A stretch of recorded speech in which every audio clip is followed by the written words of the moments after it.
Okay, we're going to start again here.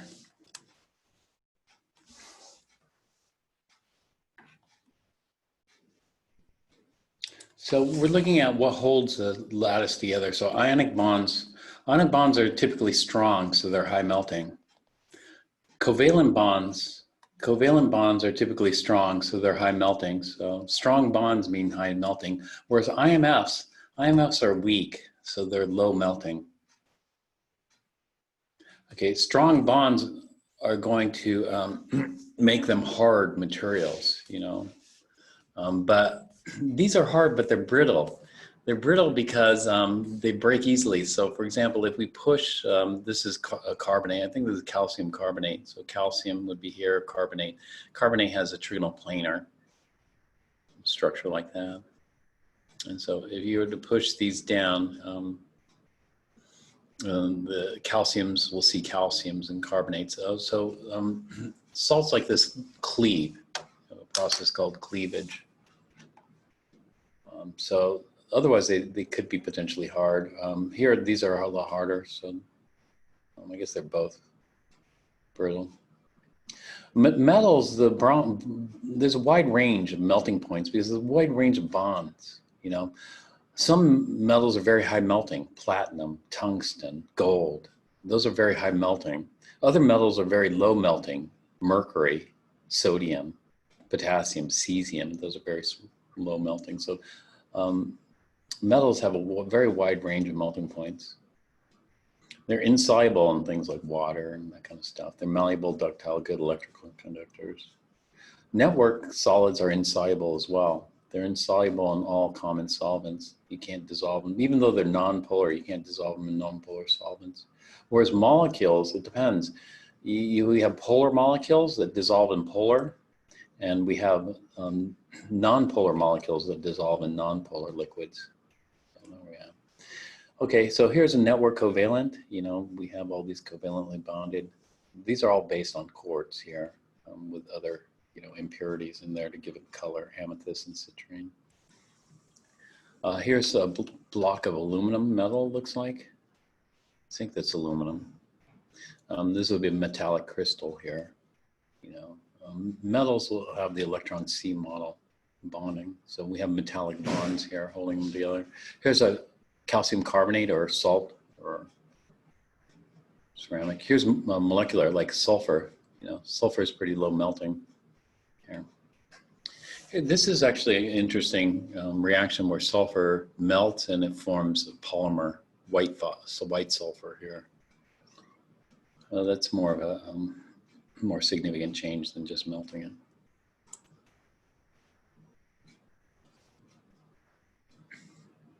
We have things called phase changes, you know, going from liquid to solids freezing, solid to liquids melting.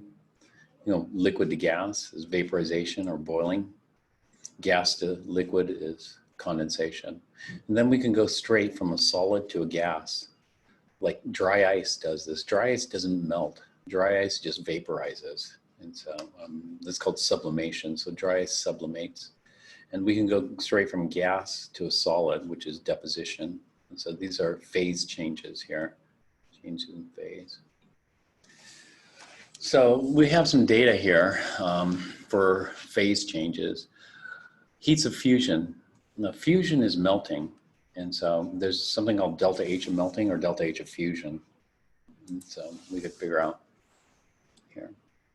So delta H of fusion is melting, the heat of melting. How much heat do you, so if you had a gram of ice, how much heat does that require? If you had a mole of ice, which is 18 grams, how much heat does that require? Now, delta H of freezing is the opposite. And so delta H of freezing is equal to minus delta H of fusion.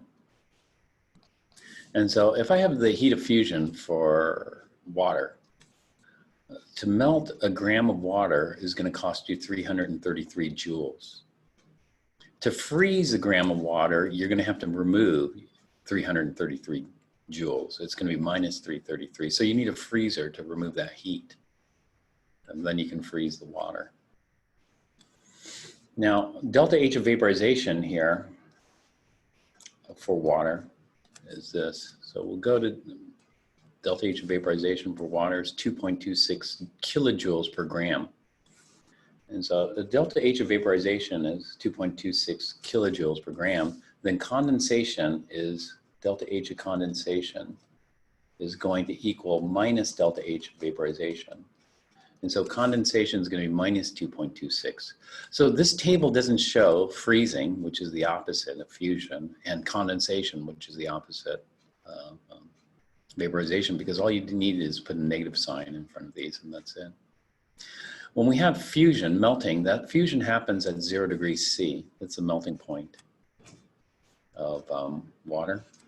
When we have vaporization or boiling, that's going to happen at the boiling point, which is 100 degrees C. And so this 100 degrees C is associated with those processes here. We have now, like sublimation, it's interesting. We could just add fusion and vaporization, and that would be the energy of sublimation. And so sublimation, you don't need to have this. This is optional. Is equal to delta H of vaporization plus delta H of fusion. And deposition would just be the opposite.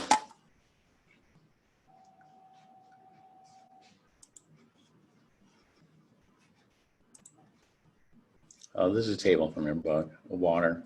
Look at the vaporization. It's, well, sodium chloride is harder to vaporize, but it's pretty high. Aluminum is harder to vaporize, or melt, sorry. This melting is fusion. To vaporize, it's pretty high. Low iron's higher. Low water is still pretty high. It's the lowest.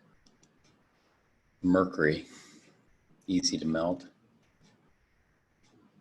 It doesn't require much energy to vaporize. All right, then. This is not a phase change, but it's staying within a phase. So if we warm up water, there's no phase change there. We're just going to get hot water. So we start off with, let's say, room temperature water, and then we get hot water. Well, how much energy does it cost to warm up water? And that's going to be given by the specific heat. The specific heat is the amount of energy required to warm it up.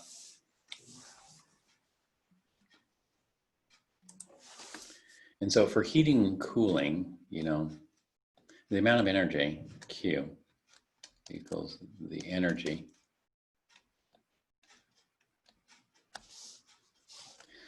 energy would be heat if we're adding it, or it would be cooling if we're removing it. Heat is going to be like positive, and cooling is going to be kind of negative that way. But both, you know, both of these are called heat. And so this is labeled heat. Yeah. And depending on the sign of the heat, we know if we're warming it up or cooling it down.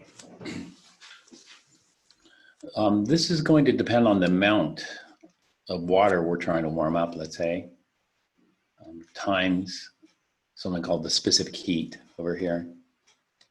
Specific heat times how hot we're going to heat it. The hotter we're going to heat it, the more energy.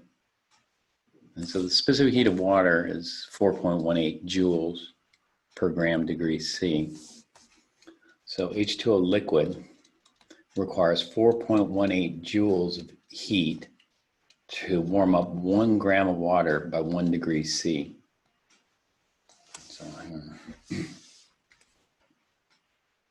So when we're doing this, the amount is going to be in terms of mass. If we're using specific heat, we're using mass times specific heat times delta T. And sometimes specific heat is given the symbol C, although it's given other symbols. And so we simplify this into MC delta T. Specific heat's for a specific unit, joules per gram degree C or calories per gram degree C. C is heat capacity, which is for any units. It could be joules per mole, whatever units you want, or joules per brick. There. And so Q is equal to MC delta T, what we have for this, for calculations. So Water has a high specific heat. That was in the biochem. It has the highest, look at all these. It has the highest on this. So it's a lot easier to warm up, let's say, copper metal. Copper warms up rapidly because it only takes 0.38 joules of heat to warm it up by degree C, but water takes 4.18. So it takes a tremendous amount of energy to warm up a gram of water compared to a gram of copper by degree C. And so that's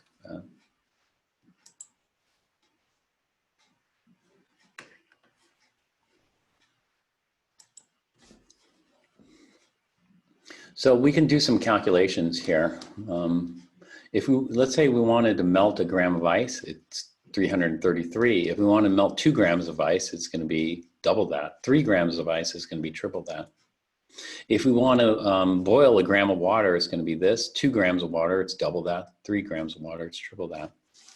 And so the amount of energy, which is Q, we'll just call it Q again. Going back to this earlier slide, Q is equal to the amount times delta H.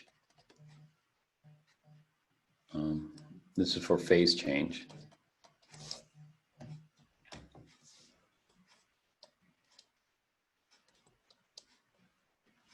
The temperature is not in here because the temperature is going to be at the melting point or at the boiling point. So it's Q is equal to the amount times delta H for phase change. When we warm up an object, heating or cooling, we use a different equation. Whether it's heating or cooling, we use the same equation. Q is equal to the amount times C times delta T for warming and cooling an object.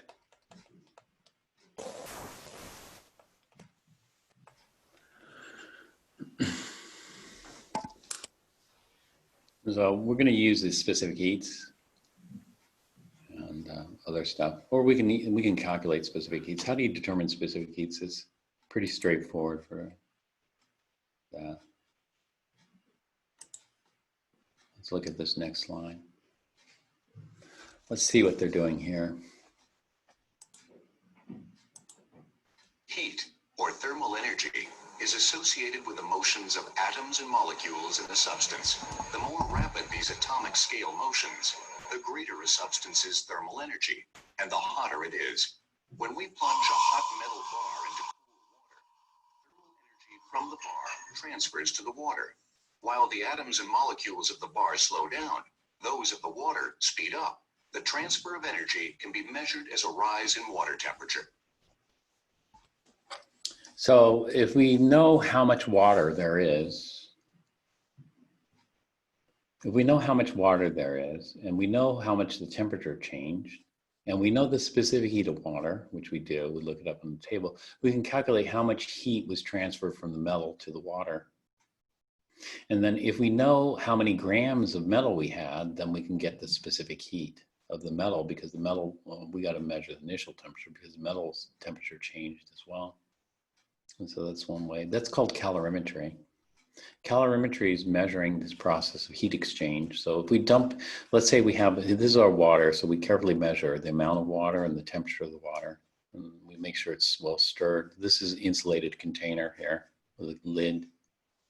Then we drop a piece of hot metal in here. That hot metal, we know the initial temperature and we know the final temperature. So we know what delta T of the metal is. We know the mass of the metal. We know how much heat the metal lost in warming up the water. We can figure out the specific heat of that metal.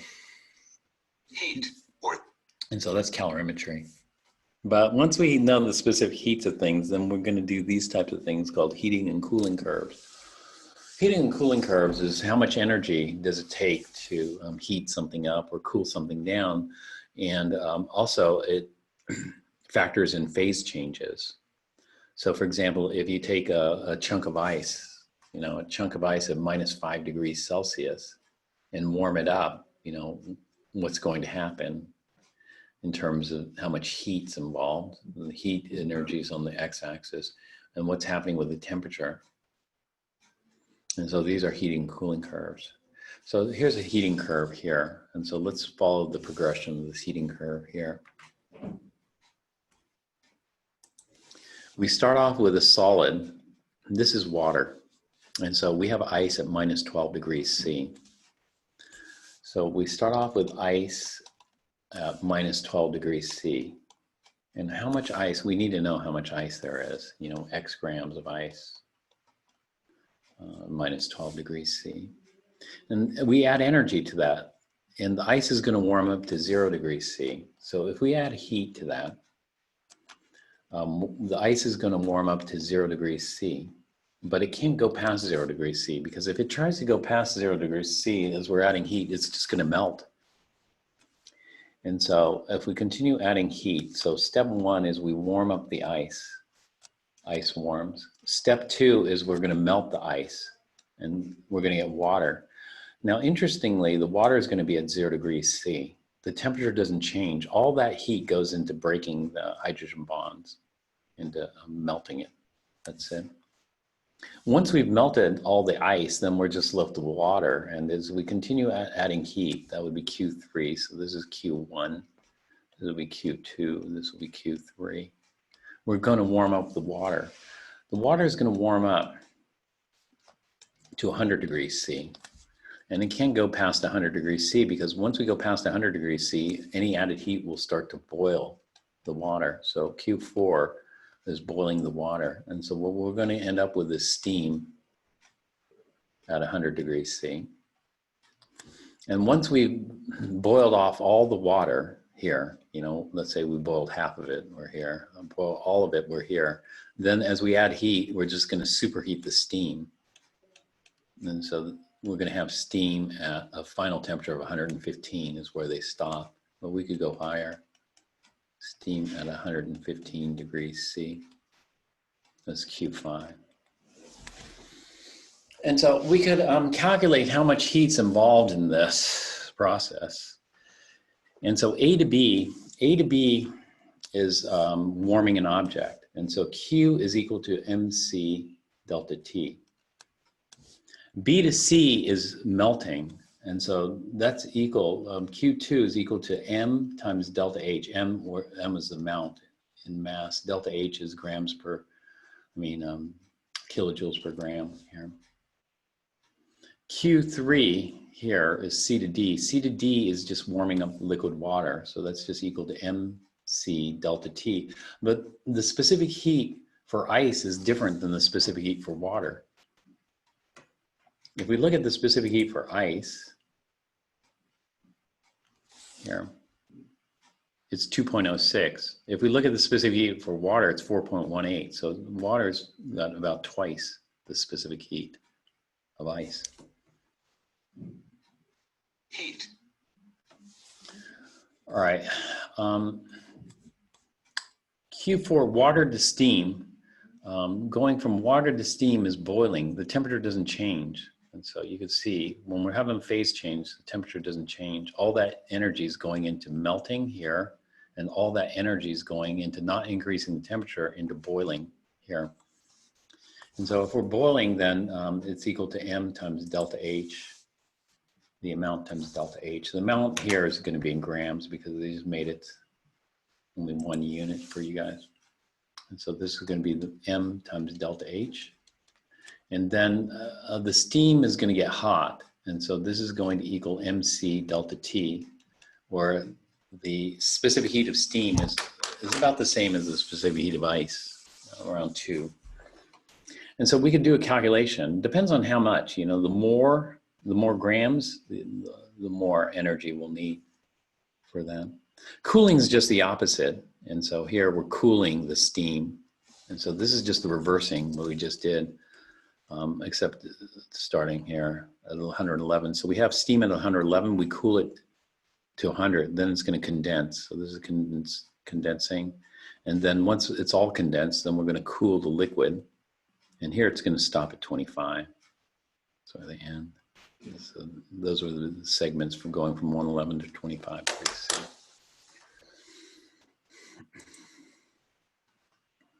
So we'll probably look at a calculation there. a bit.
All right, so let's take a look at some questions from the homework. A mixture of helium and argon occupies 100 liters.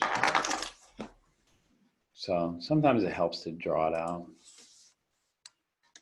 So we have 100 liters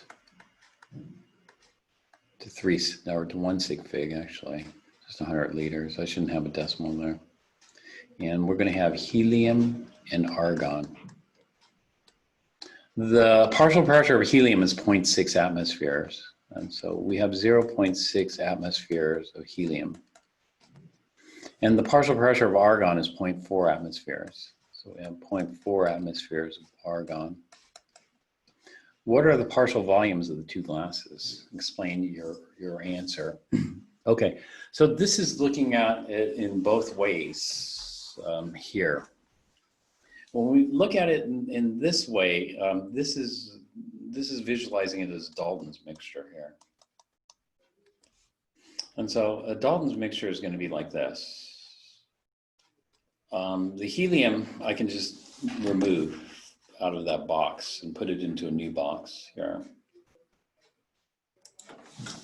And so let's say the helium like this. And so let's put all the helium into a 100-liter box. If I put all the helium into a 100-liter box, well, it just came from a 100-liter box. So did that. And so this 100-liter box is going to have 0.6 atmospheres of helium. And this is going to be 100 liters. Okay, let's take the argon and put it into a 100-liter box here.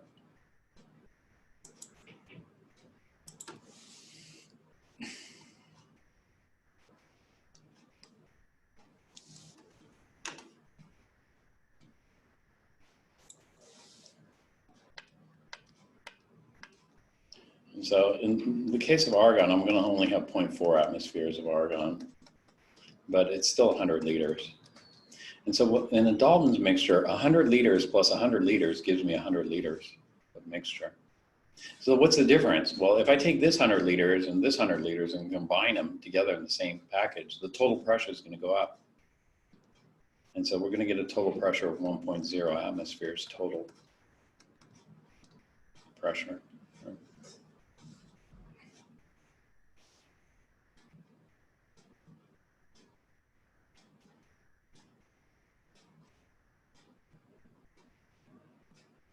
That's that. Now, for Avogadros, Avogadros will do volumes. Dalton's does pressures. And so let's look at this exact same mixture in terms of Avogadros.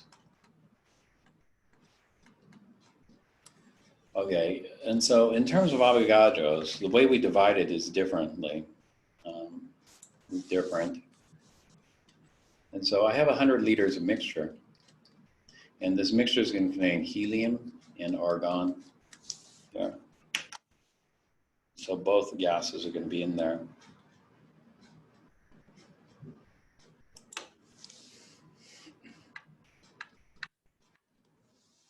And so we're going to have some argon.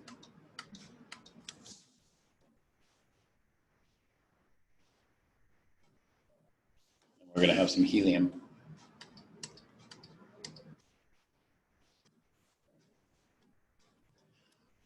All right, and P total, pressure of this mixture is going to be 1 atmosphere. Okay, what does that equal to? What that equals to is this. That's going to equal a 60-liter box of helium.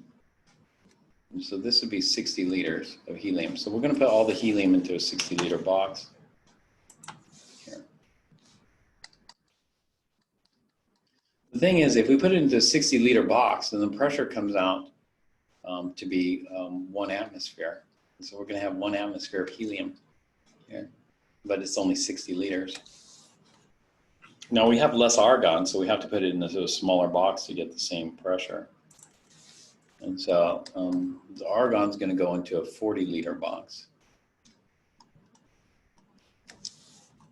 A smaller box. So we can get 1 atmosphere of argon here. And so in other words, the partial pressures are the same as the partial volumes, which is the same as the partial moles, the mole fraction. So the pressure fraction is the same as the volume fraction, is the same as the mole fraction. And so here, what are the partial volumes? Well, it's going to be 60% of 100 liters is 60 liters, and 40% of 100 liters is 40 liters. So that's it. And so the ratios are all the same. It's just a different way of visualizing it, but it's the exact same mixture.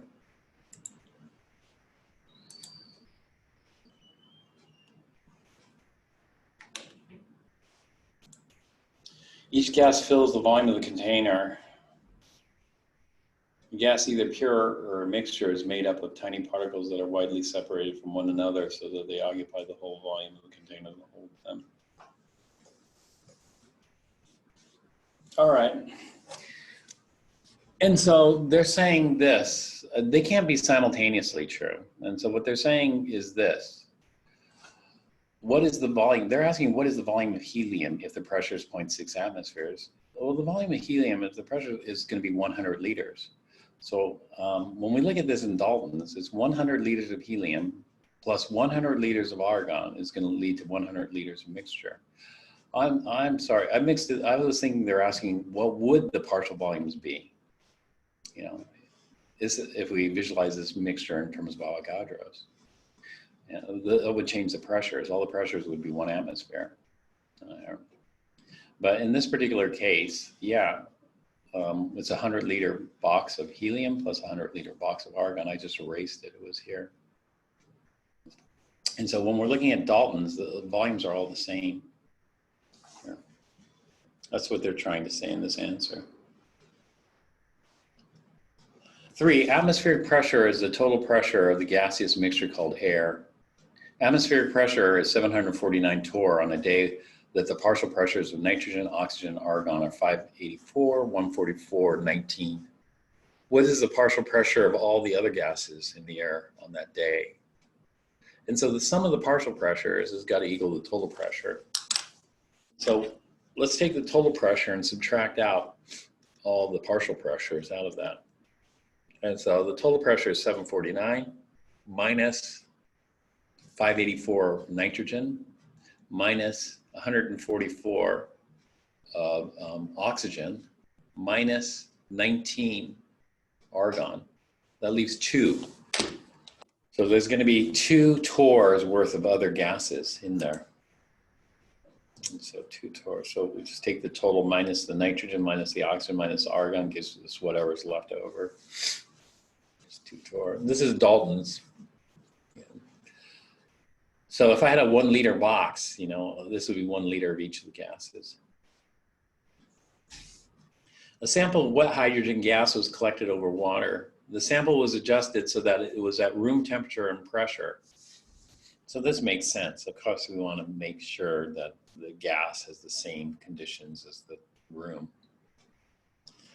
The water vapor pressure at 19 degrees C is 16.5 millimeters of mercury. What is the partial pressure of the dry hydrogen?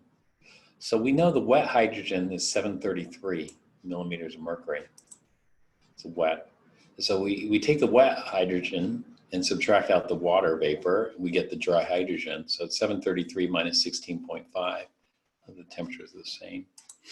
So 733 minus 16.5 gives us the dry. The dry hydrogen is 717, and then there was additional water vapor at 16.5. That's Dalton's.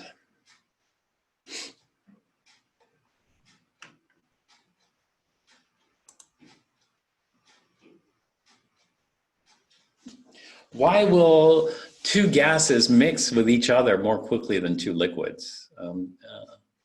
One, gases are moving faster, and there's a lot of empty space. There's diffusion.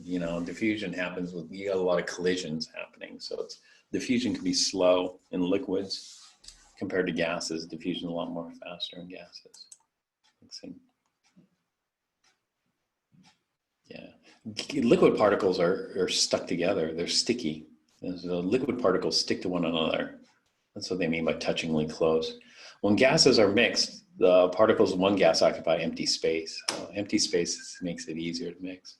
When liquids are mixed, the particles must be broken apart or moved, to do that. Why are intermolecular attractions stronger in the liquid state than in the gases? Because they're close together and they're moving slower. Lack of space between, they're close together. Closer they are together, the stronger. How do intermolecular attractive forces influence the boiling point? The stronger the forces, the higher the boiling point. The stronger the forces, the higher the boiling point.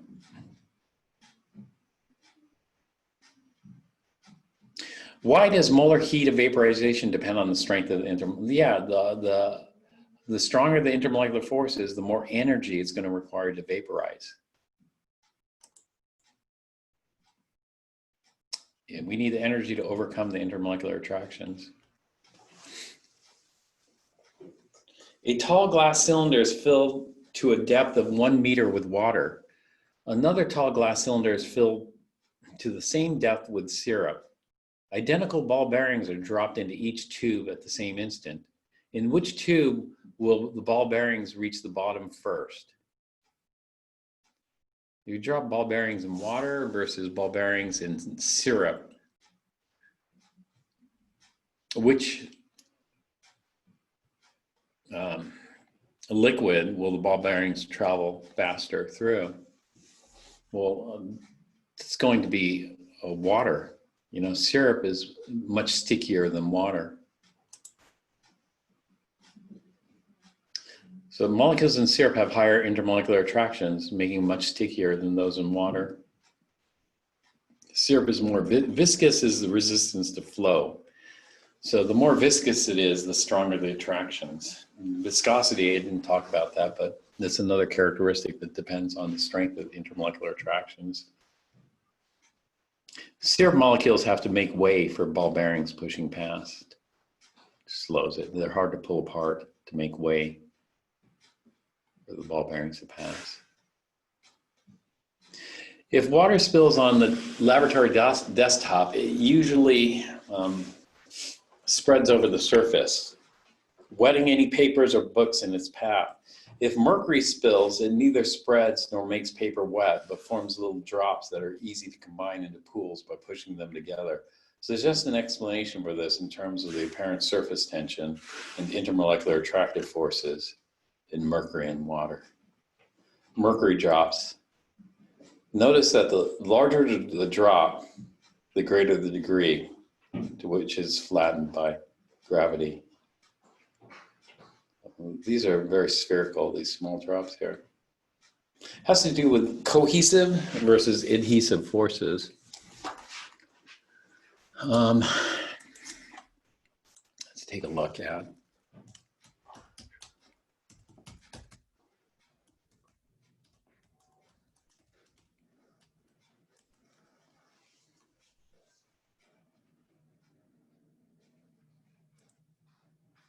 This is, we can watch some stuff about cohesion versus adhesion.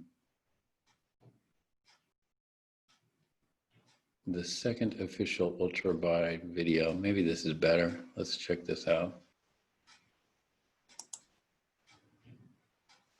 This could be your 2020 Mercedes AMG E63 S-Wagon. It's the most powerful.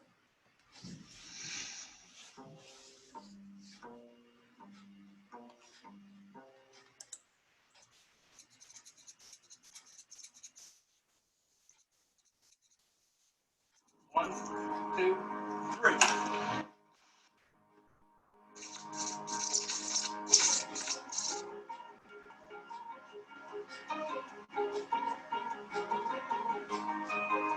What's this food colored water?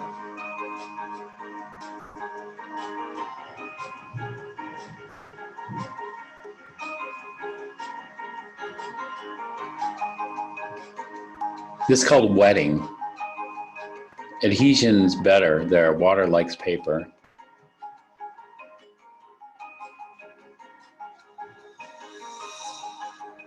This is called beading. Water doesn't like that paper. The paper has something coated on it. And so the water tries to stay away from the paper. And you can see, look at the water is forming little walls here just to prevent it from touching the paper.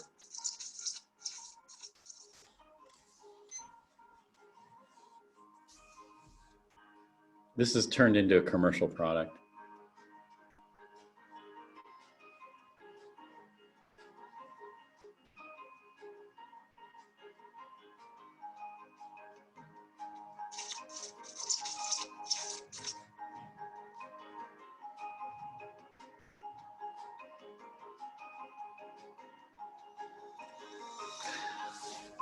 Okay, let me stop it here for a second. Over here, this is adhesion. Water adheres to the paper because water loves the paper. Paper is very polar, water is very polar. So water and paper like each other. And so water tries to maximize its contact with the paper here. Here, the paper's been coated with like a waxy film, and this wax, water doesn't like wax. So what happens here is water beads. Water would rather stay with itself than touch the wax. So water's trying to avoid touching the wax. And it's not wax, it's even more. Wax is if you just coated this with wax, it'd pretty much do the same thing here, but this is a spray-on kind of wax type coating on here. And so what's happening here is beading, cohesion. Water wants to be with itself. Cohesion means it stays together. And over here, we have adhesion. Now, surface tension is going to play a factor in this too, because here, water's trying to minimize its surface contact with this. Here, water's trying to maximize its surface contact. So over here, the adhesive forces are overcoming surface tension. That is, the surface tension is trying to minimize. That's why water droplets are spherical. Water droplets are spherical in order to minimize the amount of surface area. And so here it's trying to maximize the amount of surface area by wetting and spreading out, versus here it's trying to minimize its amount of surface area to minimize contact with this waxy paper by forming beads like this. So this is called beading, this is called wetting. And then they just add blue food color to the water here. That's it.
See some other ones that are ultra hydrophobic.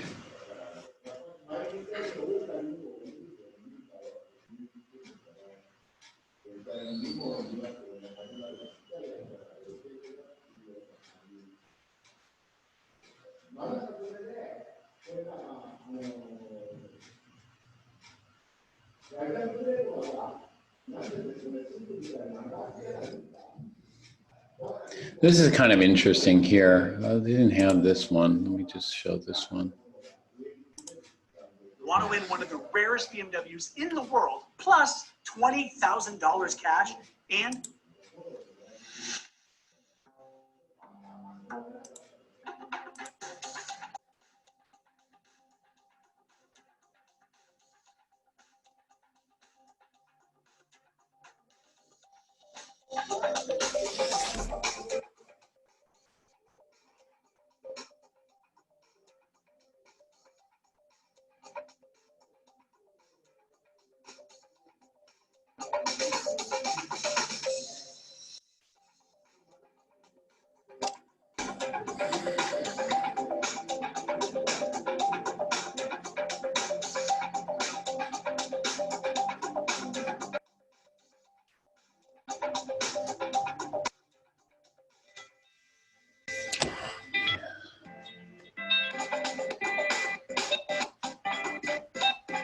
All right, this is kind of weird because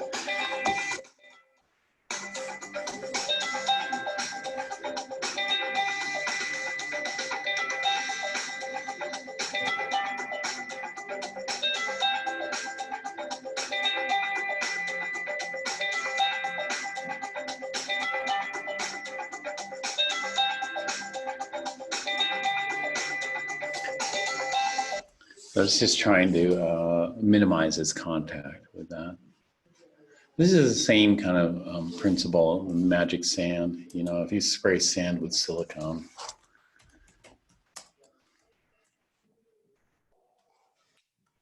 which is a kid's kind of toy, magic sand.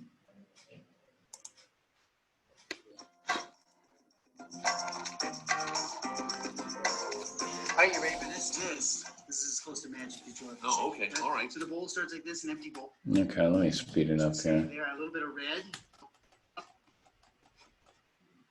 The Egyptian. Ooh, is that amazing? All right, so just reach in there and pick some of that up. Yeah, try some of that. Oh, there it is. Literally. Yeah. There. Is your So it's totally dry. Look at that. That's amazing. That is. So when you reach in. Okay. So that has to deal with this. The mercury hates glass. And so mercury wants to minimize its contact with glass. Water loves glass. So water wets the surface of glass. Mercury beads the surface of glass.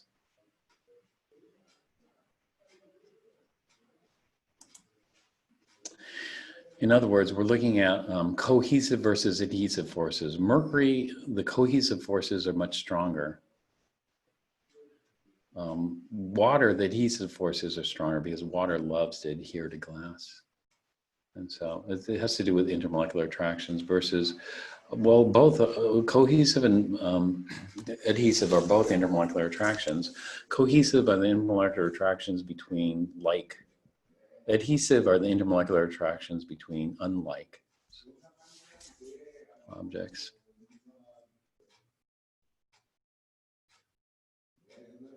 The level at which a duck floats on water is determined more by the thin oil film that covers its feathers than by a body density that is lower than the density of water. The water does not mix with the oil and therefore does not penetrate the feathers. If, however, a few drops of wetting agent are placed in the water near the duck, the poor duck will sink to its neck. State the fact. What happens with soaps is soaps disrupt the cohesive forces in water. So if a soap molecule gets in between the water, soap and water like each other, but if the soap gets in between the waters, then it lowers the cohesive forces between the water, makes the waters easier to separate. And so, and when it makes the water molecules easier to separate, it lowers the surface tension. And so there's a magic trick that people do. Maybe I'm going to show it to you. I usually do this as a demo. Let me see if I can do it.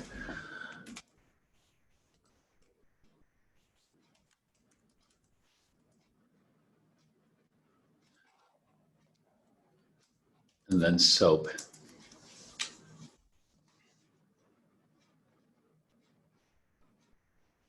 The not so magical floating paperclip. So you get paper clips that float. Oh, I wish I had a video of it. But you can easily get it to sink.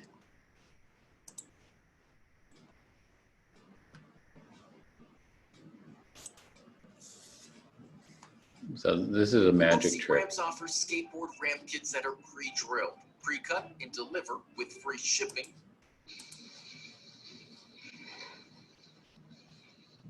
Float a paperclip on water, but when you place a drop of soap solution, the paperclip sinks. Why does this happen? So the soap is called a surfactant, and what surfactants do is they try to prevent water from beading, because surfactants are used for cleaning. When you want to clean things, you don't want water to bead, you want water to wet.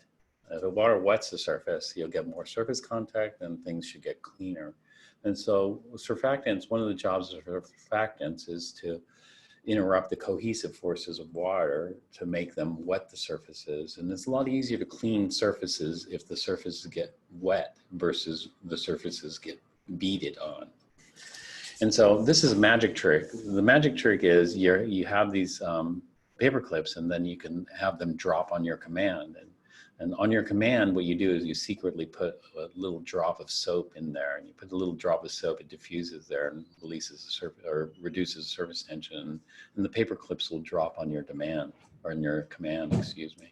To explore this phenomenon of surface tension, we need a glass of water, 2 paper clips, and some soap solution and a dropper. Now, if you just drop a paper clip in a glass of water, it sinks because it's heavier. Take the second paper clip and fold it at right angles to make an improvised holder. Place the second paper clip on this, lower the holder in the water, and this way you'll be able to float the paper clip on the surface of water. The water has an invisible skin which enables many insects to float on water. Now float the clip on water, but if you place a drop of soap solution, this lowers the tension of the skin. So to say, breaks the skin and the paper clip sinks to the base. Now float 2 paper clips. Now paper clips would have a tendency to float to the highest surface. On placing a drop of soap solution, The soap solution, because the slope solution, he dropped it from so high, it disrupted, it created a little wave, which could also cause it to drop. And so you want a very small drop, and then you want to just hide it and then let it slowly sink. So you should put it on the wall, the inside wall of the cup, and then let it slowly sink down to the water level. And then that would have, the skin, you don't know if it's the paper clips sink turbulence of the surface that caused that. And so you put a drop right on the inside wall and let it slowly sink down. Maybe better, maybe. Let's see. Skateboarding at the local park is a great. Okay, let's go back to this one here. Wetting agent reduces. Which of the 3 oxides would you expect to have the highest molar heat of vaporization? Explain how you reach that. So heat of vaporization means more energy. you know, highest mole heat, more energy required. And so these are all molecular. Which of the three molecules? Normally when we think of oxides, we think of ceramics. So that's why, you know, technically it's correct. These are oxides, but we'll call these molecules. So which of these three molecules should have the highest molar heat of vaporization? Well, there are different ways we could do that. One, we could just look at the boiling points here. You know, it looks like this one has the highest boiling point. The highest boiling point should have the highest heat of vaporization. It requires more energy. But two, we could also look at it in terms of structure, polarity. They all contain nitrogen and oxygen bonds. It turns out this one's the most polar. These two have about the same dispersion forces because they have roughly about the same number of electrons, but this one's more polar because of the structure. Do you recall nitrous oxide? Well, we did all the Lewis structures for these already. And so nitric oxide was N triple bond O, like this, and it had weird charges. So nitric oxide, like that. It's like this. Is that right? 1, 2, 3, 4, 5. 1, 2, 3, 4, 5. Maybe that's not right. Nitric oxide does not have an even number. This is not right. I think this is the other species. Nitrogen has 5 electrons. Oxygen has 6 electrons. So we have 11 electrons. I had an even number of electrons there. So in our Lewis structure process, we draw the bond there and then complete the octets here. 2, 4, 6, 8, because oxygen is more electronegative. 10, 11. So this is a free radical. Nitrogen doesn't have an octet, so we got to make it have an octet by forming a multiple bond there. So this will give nitrogen 2, 4, 6, 7, one shy of an octet. If we go with a triple bond here, so let's say oxygen donates 1 more, then is this okay? Out of these two structures, which one is better? A or B?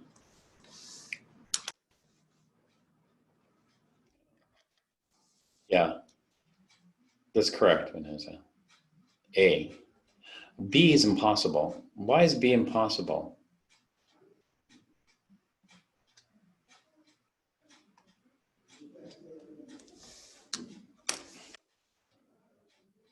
Why is B impossible?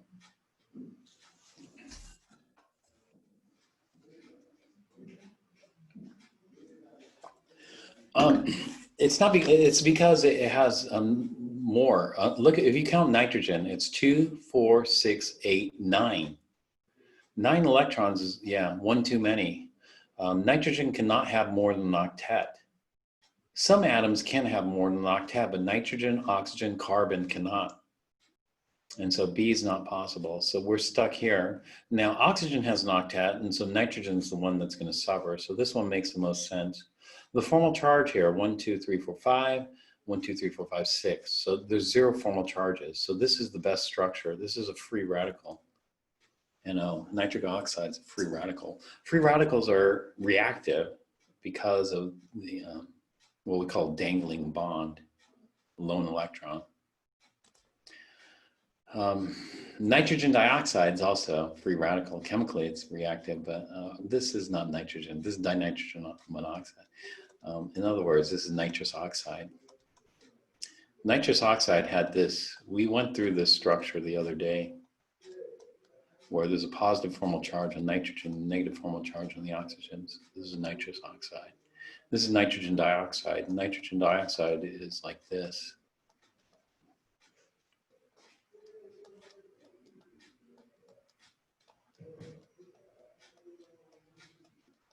So it turns out that nitrogen dioxide is more polar And so that's probably it. Both of these have roughly the same number of electrons, just slightly different. And so the main difference, this should be the highest is the polarity. And then this one is going to be a stronger dispersion than this. You know, NO has fewer electrons than NO2 or N2O. So we would expect NO2 to have the highest. Well, one, because it has the highest boiling point. NO2 has the highest boiling point, which suggests strong intermolecular attractions. It should also have the highest heat of vaporization. Which of the three molecules would you expect to have a measurable vapor pressure of minus 90 degrees C? So at minus 90 degrees C, NO2 is a solid. As, you know, its freezing point is 11.2. This is below its freezing point or melting point. N2O is a liquid at minus 90. Or no, is it? Yeah. We need to get just a little bit colder.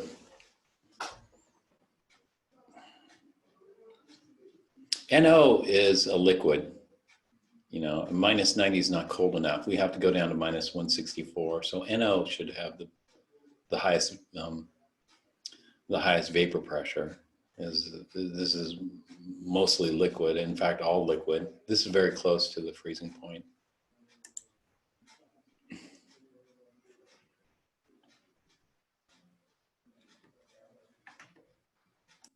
What do they say? Only N2O is liquid at minus 90. So, oops, I think I messed that up then.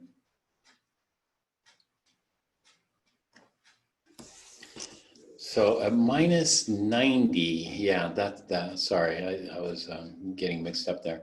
At minus 90, it's still not, what? This freezes at minus 164. So minus 90, NO should be a, oh, I see what's going on. NO is a gas at minus 90 because it boils at 152, minus 152. So minus 90, NO is a gas. And what are they asking? Which is a measurable vapor pressure. Vapor pressure is the pressure above the liquid.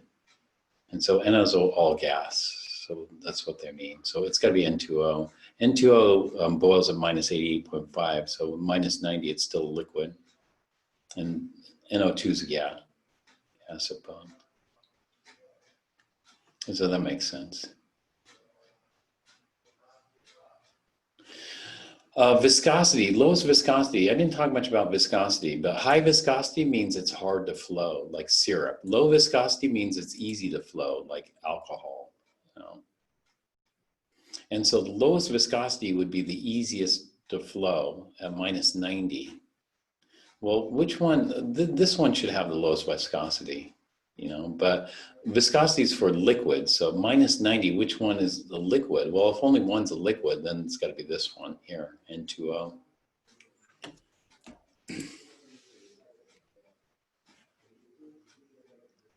All right, so here's the gecko. This is where I got the image anyway.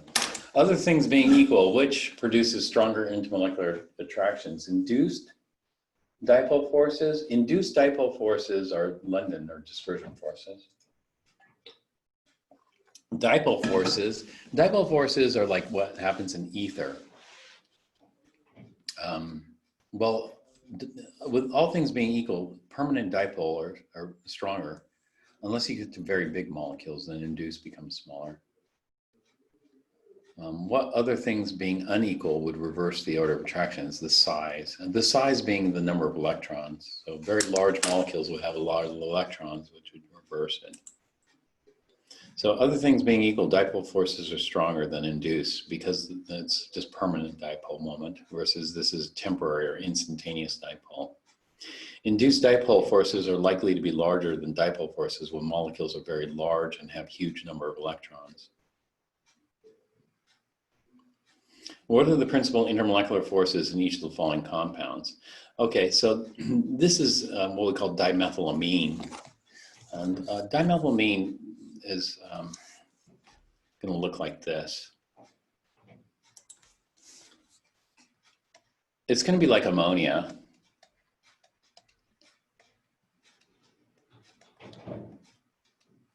Except rather than having 3 hydrogens, we're going to have 2 methyls. We're going to have a CH3 here and a CH3 here. CH3 is called methyl in organic chemistry, so we have 2 methyl groups here. And so it looks like ammonia, but with 2 methyls. These methyl groups are tetrahedral. This ammonia group is trigonal pyramidal. This is going to be H bonding. This is an unusually large dipole. So unusually large dipole.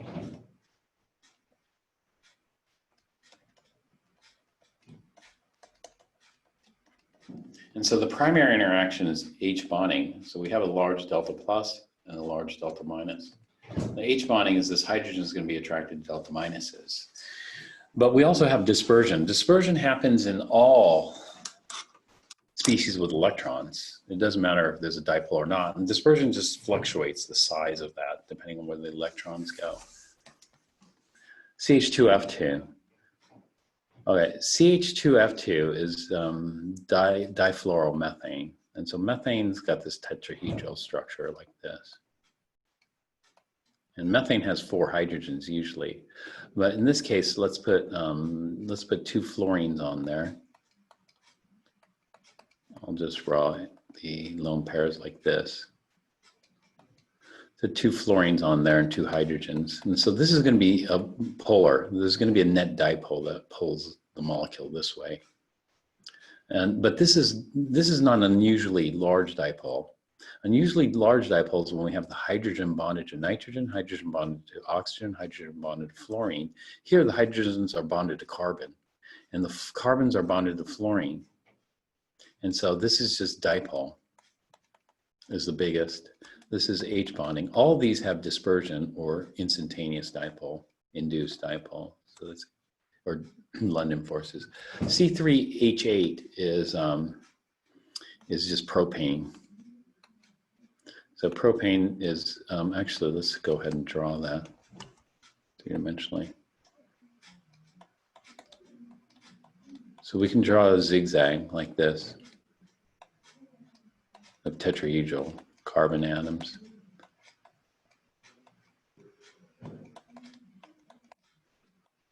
So this last one I'll zigzag with an H down like that.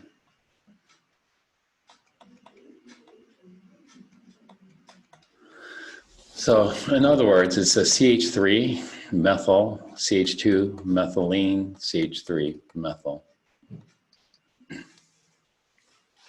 This one's, there's no dipole here, and it's not hydrogen bonding, because for hydrogen bonding we need hydrogen bonded to oxygen, fluorine, or nitrogen. Here we have hydrogen bonded to carbon, which is pretty much non-polar. So propane's non-polar. There's no dipole on this. And therefore, the only thing that's acting on this are induced or instantaneous or London or dispersion forces. So hydrogen bonding in dimethylamine, in difluoromethane is dipole, and in propane it's induced dipole. Compare dipole forces and hydrogen bonds. How are they different? And how are they similar? They're both dipoles, just hydrogen bonds unusually big. And so they're both dipole attractions. Hydrogen bonds are stronger because it's bonded to the 3 most electronegative: nitrogen, oxygen, and fluorine, the 3 most electronegative.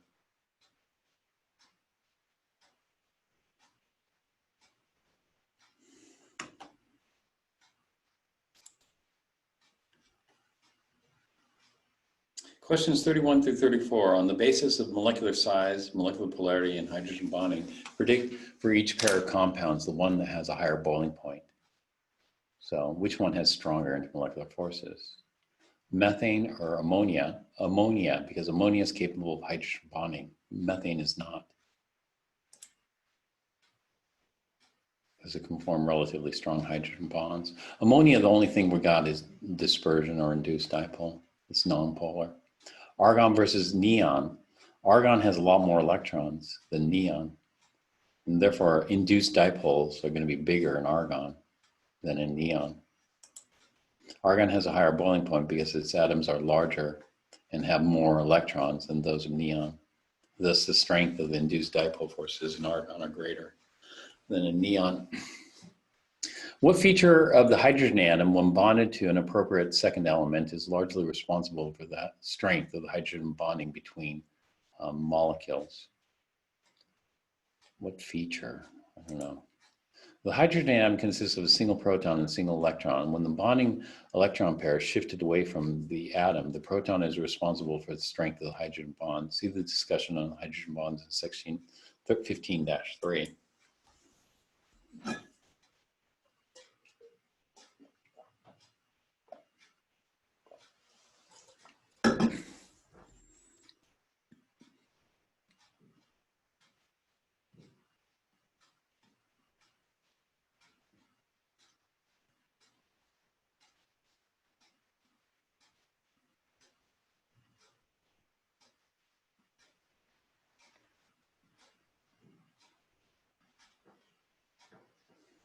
All right, here's a discussion on hydrogen bonds. Hydrogen bonds, some polar molecules have intermolecular attractions that are much stronger than ordinary dipole forces. These molecules always have a hydrogen atom bonded to an atom that is small and highly electronegative and that has at least one unshared pair of electrons. Nitrogen, oxygen, and fluorine are generally the only elements whose atoms satisfy these requirements. Study figure 1513 to learn how to recognize hydrogen bonds. Recognizing hydrogen bonding. Hydrogen bonds occur when hydrogen atoms is covalently bonded to a small atom that is highly electronegative and has one or more, etc. And so we looked at this figure here.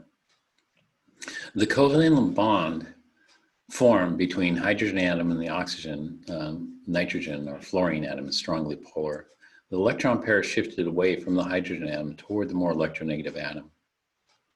This leaves the hydrogen nucleus nothing more than a proton as a small, highly concentrated region of positive charge at the edge of the molecule. The negative pole of another molecule, which is the region near an unshared electron pair on a nitrogen, oxygen, and fluorine, can get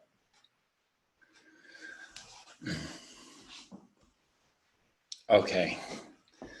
So this is what they're saying, basically. Let me see if I have some kind of visual illustration of this.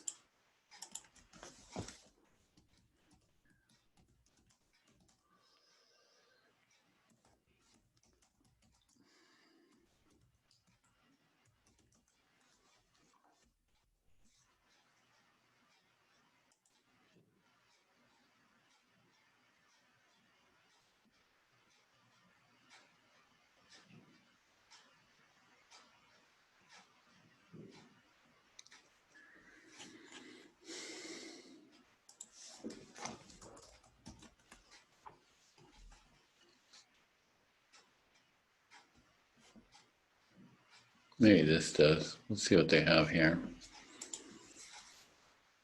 I'm going to jump to hydrogen bonding.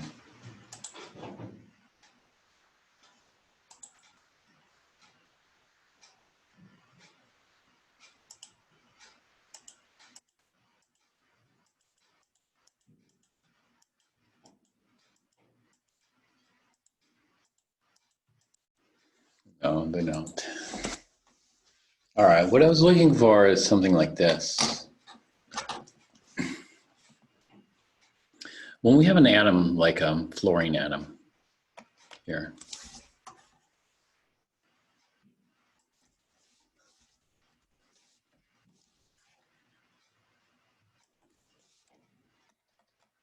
take a fluorine atom,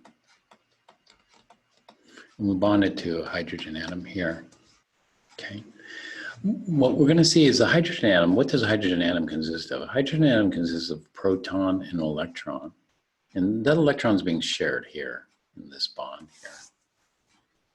Okay, so what we'll have is we'll have the nucleus of fluorine, and then we'll have the core electrons, only 2 core electrons there. Then we're going to have the valence electron shell on fluorine. And then we're going to have the hydrogen atom here. The hydrogen atom is just going to consist of 1 proton here and 1 electron here. Now, fluorine's going to suck the electron cloud away from hydrogen. And so as fluorine sucks the electron cloud away from hydrogen, what happens is the electron cloud gets pulled towards fluorine like this. It makes the bond more polar or more ionic, you know. And what that does is it means that the proton is partially exposed. Here.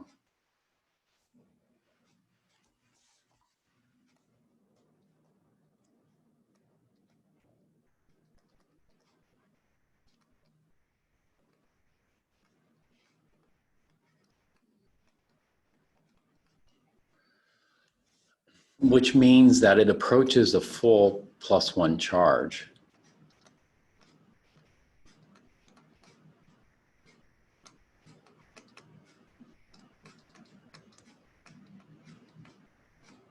Now what delta plus means a partial charge, partial positive charge. But this is almost a full +1 charge. And so when we do the delta plus here, the delta plus is unusually big. The delta plus is unusually big. This is what I mean by unusual, unusually big. Almost a full +1.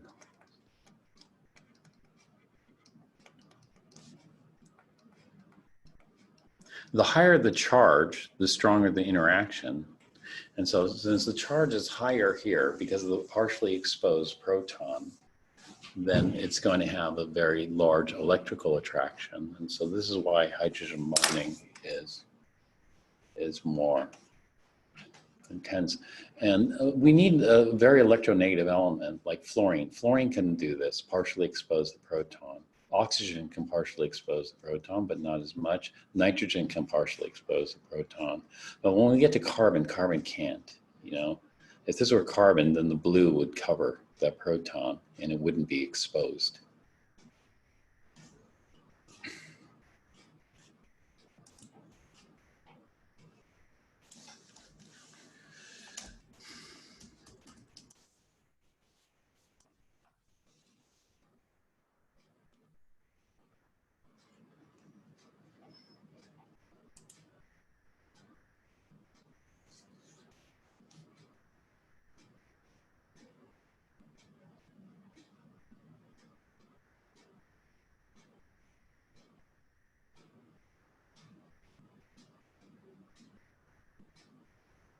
Okay, I don't see it.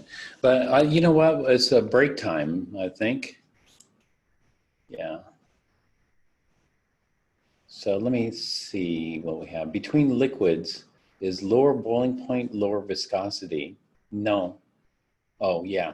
Lower boiling point is lower viscosity. That's correct. Higher boiling point should be higher viscosity, you know, like syrup. Syrup should have higher boiling point and it has high viscosity. It's hard to flow. Whereas alcohol has a lower boiling point and lower viscosity. It's easier to flow. So you're right on that. Oh, I don't see anything that I'm looking. I was looking for a figure that looked like this here, but unfortunately there's not a figure that looks like that.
Let me show you something.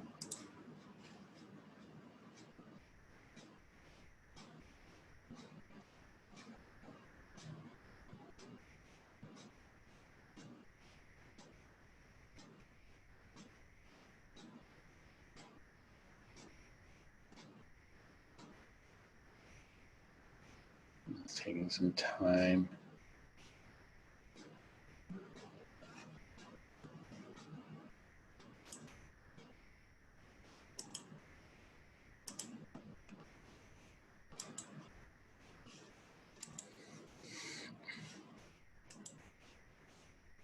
Okay.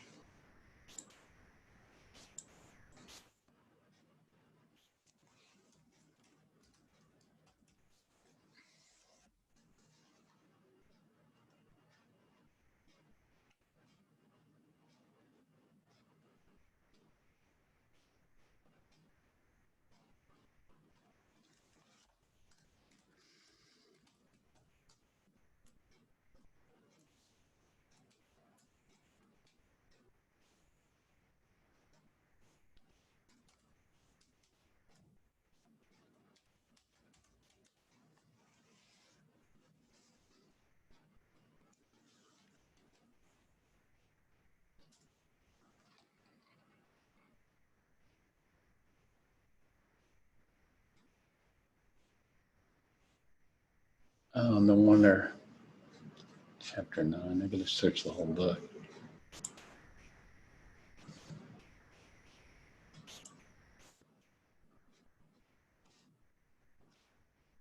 Okay. This is gonna take too long too, sorry.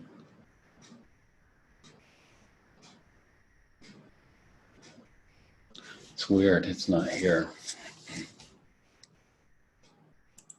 Okay, well, anyway, it's break time, I think. So let's go ahead and break, and then we'll meet again at 4:35 now, 4:45, 4:50.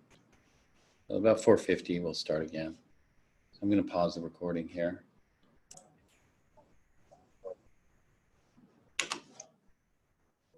All right.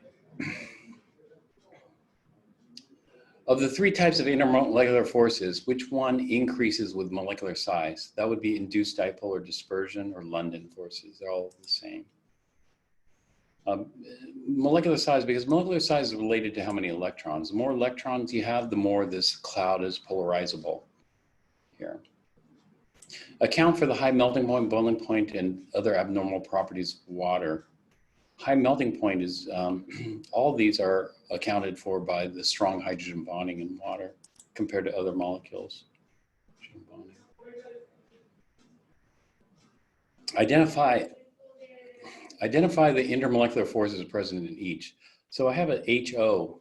HC bonds are nonpolar, so that's pretty much induced dipole only. But an HO bond is hydrogen bonding. So we have hydrogen bonding and induced. So HA, hydrogen bonding and induced. Here, we don't have any hydrogen bonding because the hydrogens are bonded to the carbons. But we do have dipole. So this would be dipole and dispersion or induced. This would be very strong. This is glycerol. Glycerol is very viscous. This is like syrup because we have 3 alcohols on here. And we have hydrogen bonding, very strong hydrogen bonding interactions here, as well as dispersion or induced. Here there's going to be hydrogen bonding interactions because hydrogen to nitrogen. Lone pairs are missing here. Lone pairs are missing there too. This is only induced. So we have induced in all of these. Anything with electrons has induced. But this one, dipole, this hydrogen, etc. So we can go through those here. Predict which compound, CO2 or CS2, has a higher melting point and boiling points. Well, both of these have the same structure. They're both linear, CO2 and CS2. And so they both are going to have a carbon in the center and then 2 double bonds. CO2 has two double bonds to oxygen. CS2 has 2 double bonds to sulfur. And so this one's a non-polar. Even though it has polar bonds, it's non-polar because they're equal and opposite, you know, so they cancel out. This is nonpolar. So the only difference is dispersion. Well, sulfur has more electrons, so it's more polarizable. And so CS2 is going to have the higher melting point and higher boiling point because it has more electrons. It's more polarizable. So, CS2. Predict which compound, methane or fluoromethane, has the higher vapor pressure. Well, this is totally nonpolar. It's tetrahedral, but this is polar because the carbon-fluorine bond. So this is going to have dipole. So in addition to dispersion or induced dipole, this has dipole. And so this is higher. Vapor pressure. Higher vapor pressure, CH4, higher, at a given, only vapor pressure. So higher vapor pressure, this has a higher boiling point and higher delta H of vaporization, but it's harder to vaporize. So CH4 is going to have higher vapor pressure. I should have read that carefully. And so this is stronger forces, this is weaker forces. Weaker forces means higher vapor pressure, easier to vaporize, more volatile. What is the meaning of equilibrium? Equilibrium is no change at the macroscopic level. At the particulate level, there could be change, and so no change. Explain why the rate of evaporation from a liquid depends on temperature. Because of the kinetic energy distribution gets shifted, you know, at higher temperatures, a greater percentage of molecules in liquid state have enough energy. So it gets shifted to higher temperatures means higher kinetic energy, so more molecules are able to vaporize off the surface. The vapor pressure of a certain compound at 20 degrees C is 906 torr. Is the substance a gas or liquid at an external pressure of 760 torr?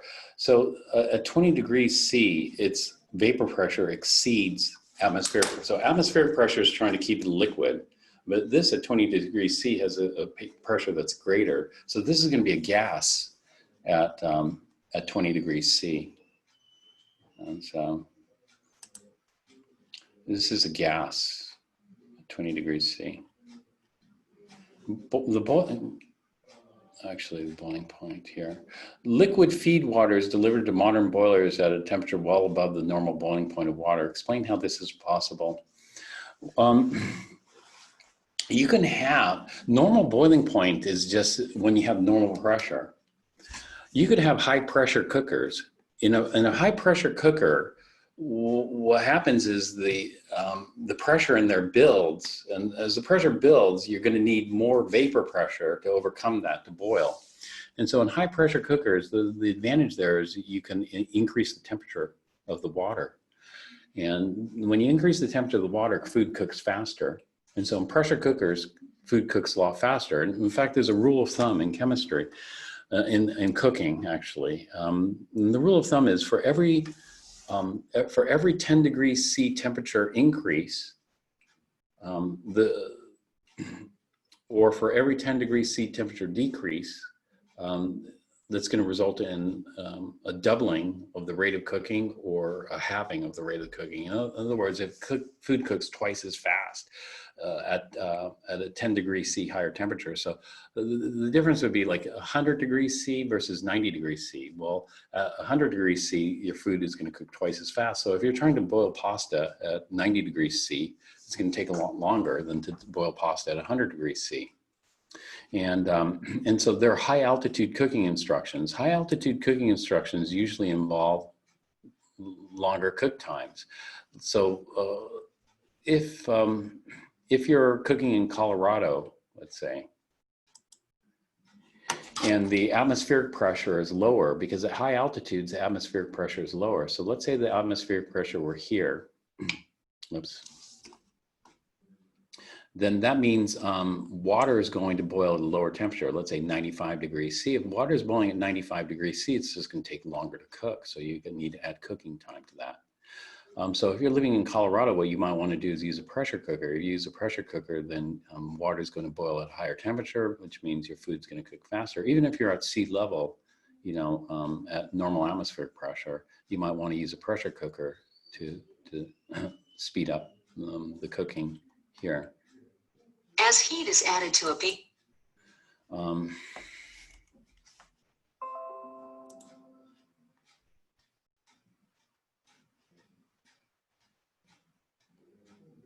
So it's under pressure. The feed water has got to be under pressure.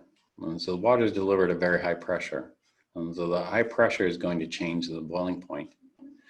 And so we have the boiling point, which is at any pressure, and the normal boiling point is at the normal pressure. And the boiling point changes depending on what the pressure is. Explain why low boiling liquids usually have low molar heats of vaporization, because low boiling liquids are easy to vaporize, and therefore you don't need much temperature. Weak intermolecular attractions, basically. At 20 degrees C, the vapor pressure of a substance is 520 torr. Of another substance, N, 634 torr. Which substance has a lower boiling point? Well, this has a higher vapor pressure, so it's easier to vaporize, therefore it should be easier to boil. So substance N. The lower molar heat of vaporization, N should have requires less energy to vaporize, so N for both. N for both. Is ice crystalline? Ice is crystalline. It's well ordered. Crystalline solids are well ordered. Non-crystalline solids or amorphous solids are disordered. Questions 59 through 60. The physical properties of 4 solids are tabulated below. In each case, state whether the solid is most likely ionic, molecular, metallic, or covalent. So it depends on the forces. So 1A has a very high melting point, so it's either going to be ionic or covalent network. It's insoluble in water, so a lot of ionic solids are soluble in water, so this has got to be covalent network. And it's non-conductor. So although graphite's a covalent network and it is a conductor, that would be an exception. So network covalent. So this has a very high melting point, 1050 degrees C is very high, but it's soluble in water. And so this has got to be ionic. It's a non-conductor. Salts are not good conductors of electricity, so it's an ionic solid. This has a very low melting point, and it's insoluble in water. So this means this is probably non-polar molecular solid. It's a non-conductor. So this would be a non-polar molecular solid. Yeah. There are polar molecular solids with very low melting point that are soluble in water. D, 1450, that's very high melting point. It's insoluble in water, and it's excellent. This has got to be a metal. Metals can have a wide ranging melting point from room temperature to 2000 degrees C, roughly a little less than 2000. And so that's got to be a high melting solid.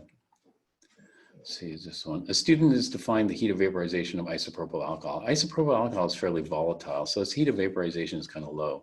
She vaporizes 61.2 grams of the liquid at its boiling point and measures the energy required, 44.8 kilojoules. Okay, so it's 44.8 kilojoules divided by 61.2 grams. And so then she'll get kilojoules per gram. So it gives 0.732 kilojoules for every gram of rubbing alcohol or isopropyl alcohol. Calculate the energy released as 227 grams of sodium vapor condenses.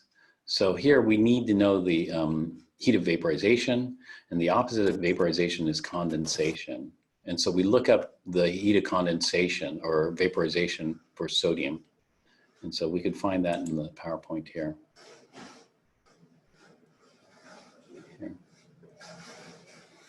And so here, sodium metal, the heat of vaporization is over here, 4.2. So the heat of condensation would be the opposite, minus 4.2 kilojoules per gram. So it should be minus 4.2 kilojoules per gram. Oh, it's 227 grams. And so it's 4.2 kilojoules per gram. It's minus, it's got to be minus is how much heat's got to be removed, but minus is just the direction. And so this must mean 9.5 times 10 squared kilojoules of heat are removed. Then you can get rid of the minus sign. Usually if I get rid of the minus sign here, I put a word here saying the kilojoules are, it's exothermic. In other words, the kilojoules are removed versus endothermic where the kilojoules have to be absorbed. But this is per gram. We have 227 grams, so we've got to multiply by 227 in order to get the total heat, which would be here.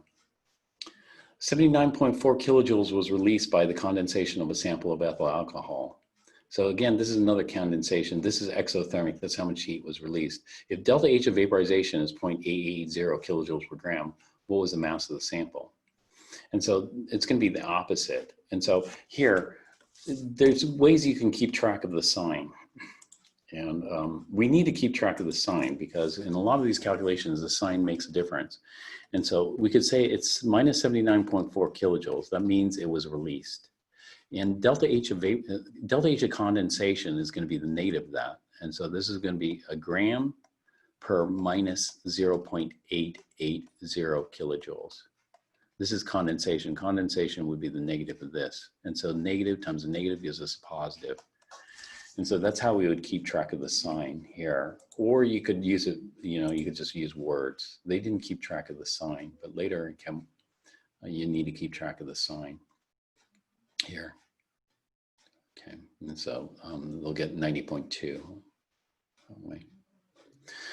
Here they could have said, the other option is rather than putting the sign in there, they could just say kilojoules released. And then for every 1 gram, we have 0.880 kilojoules released, that has to be removed in order to condense it.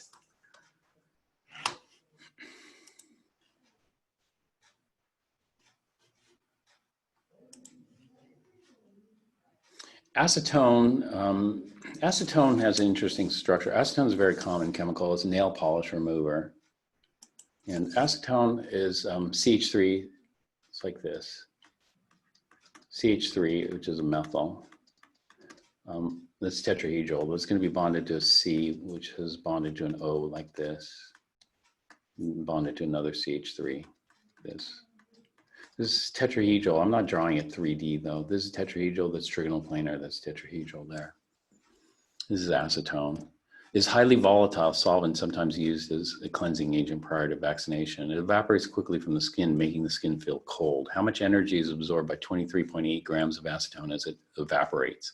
If its molar heat of vaporization is 32.0. So what we're going to do is we're going to vaporize 23.8 grams of this.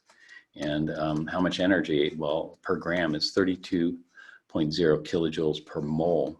Now this is different. All theirs are per gram. And so what we have to do is we have to do gram to mole conversion. Kilojoules per mole is very common.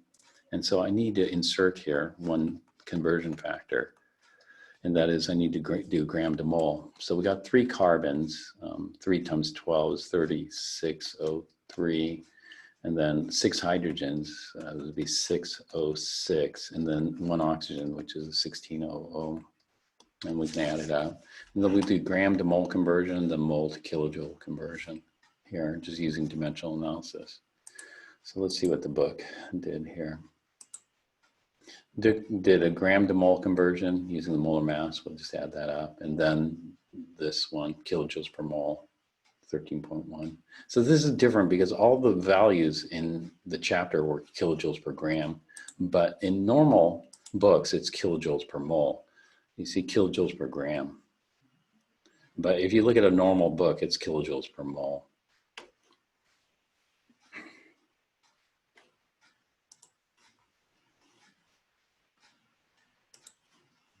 Calculate the energy loss when 3.30 kilograms of lead freezes. So we need the opposite of delta H of fusion. And so this is here energy lost. That's okay. And so we can leave it positive and just say lost here. And so we look up the delta H of fusion here, which is 23 kilojoules per gram. And so it's, technically it's delta H of fusion is melting. This is freezing. And freezing is the opposite, so we have to remove that. So this is minus 23 kilojoules per gram.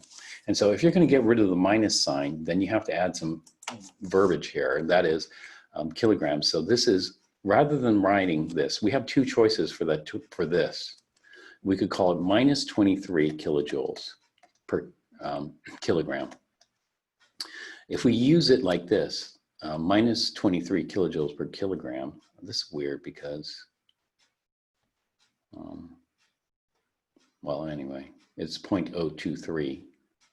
But anyway, going back to this, if we did this, then our answer would come out minus 76 kilojoules. Minus 76 kilojoules means we have to remove 76 kilojoules from what we call the system. The other way of doing it is getting rid of this negative sign. If we get rid of that negative sign, then we have to write in here lost, because that tells us the direction. We're going to have to, the system has to lose that heat.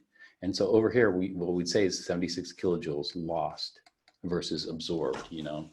And so we have to get rid of that heat here. And so we can get rid of the negative sign, but we need to add the word here to tell us the direction. Or we leave the negative sign in there, and that tells us the direction. You know, this means we got to lose 76 kilojoules worth of heat.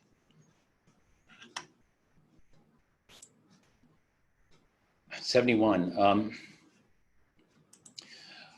36.9 grams of an unknown metal releases 2.51 kilojoules of energy in freezing. So freezing is the opposite of fusion.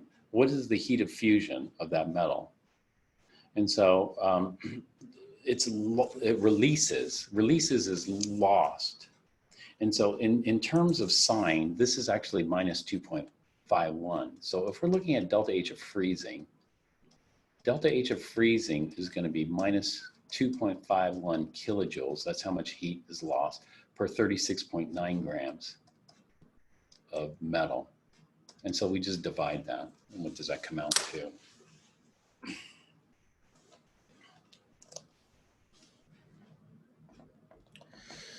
So 2.51 divided by 36.9 is 0.068. Probably joules is better unit for this. Minus 0.0680 2 kilojoules per gram. So we have to remove that. We have to remove 68 joules per gram, basically, which is equal to the negative of the delta H of fusion. And so negative times a negative means it's positive. So it's going to be positive 0.068, means to melt it, we have to absorb that much. To freeze it, we have to remove this much energy. And we have to be careful about the sign, keeping track of the sign, you know, in this. So joules is a better unit, you know, than kilojoules. So 68 joules per gram is easier. A piece of zinc releases 4.45 kilojoules while freezing. So this is, again, delta H of freezing, which is minus delta H of fusion. So we look at delta H of fusion for zinc.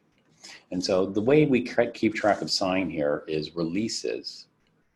And so if I want to do this mathematically, I'll do this minus 4.45 kilojoules, like that. And then we look for delta H of fusion for zinc. Well, that's from the chart in our book. So we go to zinc, delta H of fusion is 112 joules per gram. That's heat of fusion. So 112 joules per gram is the fusion. So freezing is minus 112, and so per gram. So for every gram, we're going to have to remove 112 joules. The units of joules, not kilojoules. And so the minus times minus gives us a positive. So we should end up with a positive number of grams. Okay, here they lost the negative sign, basically, but they should add the word loss or release in the equation here, because sometimes it's important to keep track of the sign, because when we have multiple equations, if we're only dealing with one equation, it's fine. But when we're dealing with multiple steps and multiple equations, then it's important to write the sign.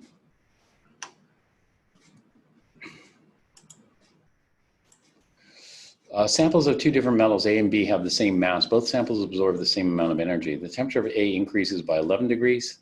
The temperature of B increases by 13 degrees. Which one has this higher specific heat? The higher specific heat, Specific heats, what are the units for specific heats? Well, the units for specific heat are in joules per gram degree C. So the higher the specific heat, the more joules are required to warm it up.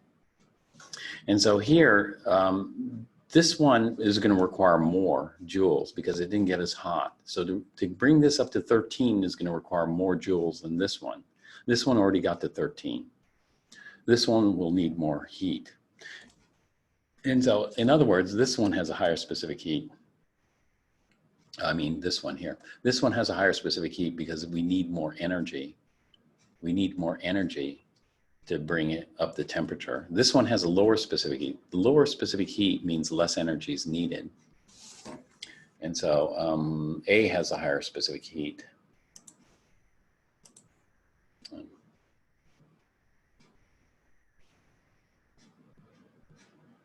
I guess A.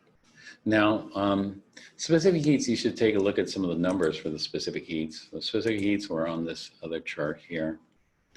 Things like gold. Gold has a very low specific heat. Gold warms up rapidly. You know, it's 0.1, 0.3, 1.13, 0.15. Gold solid is 0.13. So gold has a very low specific heat. It warms up very rapidly.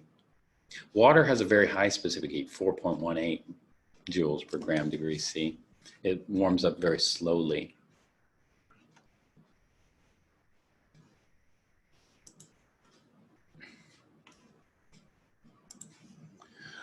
Find the quantity of energy released in joules as 467 grams of zinc cools. Okay, whenever we cool something, we're not melting it, we're not vaporizing it. When we're cooling or warming up an object, then the equation is different. The equations that we've been using so far, although I didn't write it out this way, is the amount times delta H. That's what we've been using so far. This equation is a cooling or warming. The Q is equal to the amount times C times delta T. In other words, it's MC delta T for us because C is always in grams, so we'll use mass. Oftentimes C is in per mole, so the amount has to be in moles. So what we need is we need the specific heat of zinc, and then we need the temperature change. Delta T is T final minus T initial. So the amount is 467 grams. C for zinc, we can look up from the book. What's the specific heat of zinc? It's pretty low because it's metal. Zinc solid is 0.39, so pretty low. 0.39 joules per gram degree C.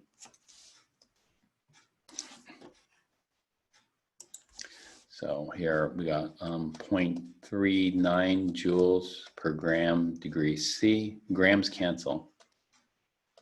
And then delta T. Delta T is T final, 31 degrees C, minus T initial, 68 degrees C. So it's T final minus T initial. That's what delta T is. And so this is going to be 467 times 0.39 times, okay, 31 from 68 is going to be 37, minus 37. Okay, and this is probably going to be best in terms of kilojoules. It came out to 6,738 joules minus, which is equal to minus 6.73 kilojoules. Let's do that. We're only allowed 2 sig figs, and so minus 6.7 kilojoules. And so we can either leave the negative sign there, or we could just say 6.7 kilojoules must be lost in this, or released. You know.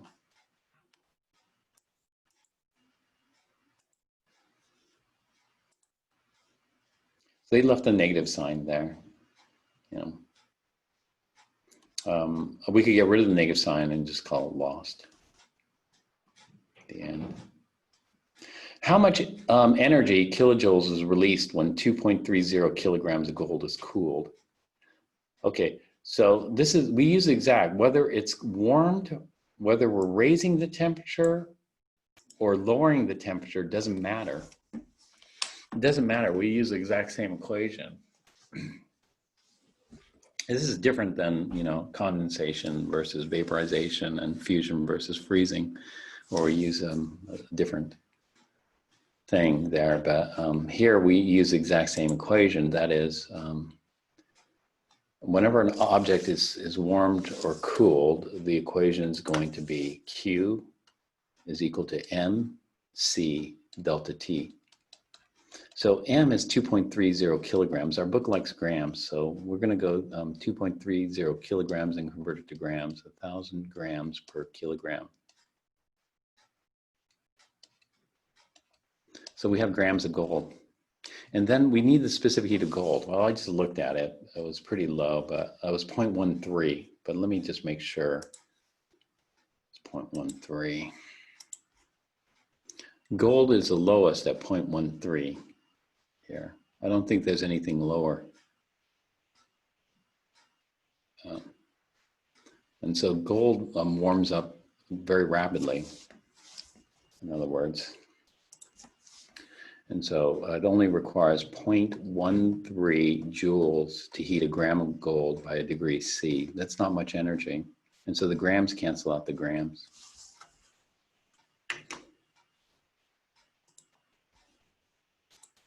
Okay, and then what's delta T? Well, delta T is going to be T final minus T initial.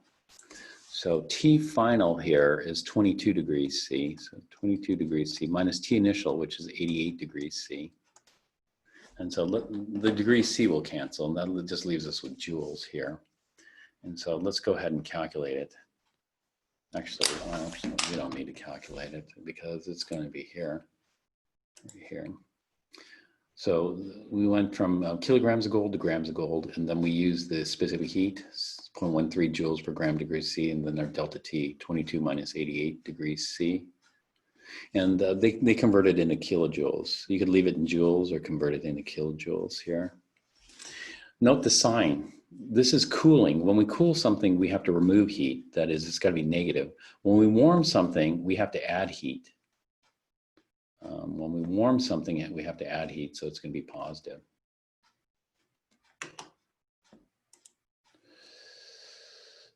The mass of a handful of copper coins is 144 grams. The coins are at a temperature of 33 degrees C. If they lose 1.47 kilojoules when they are tossed in a fountain and drop to the fountain's water temperature, what is that temperature?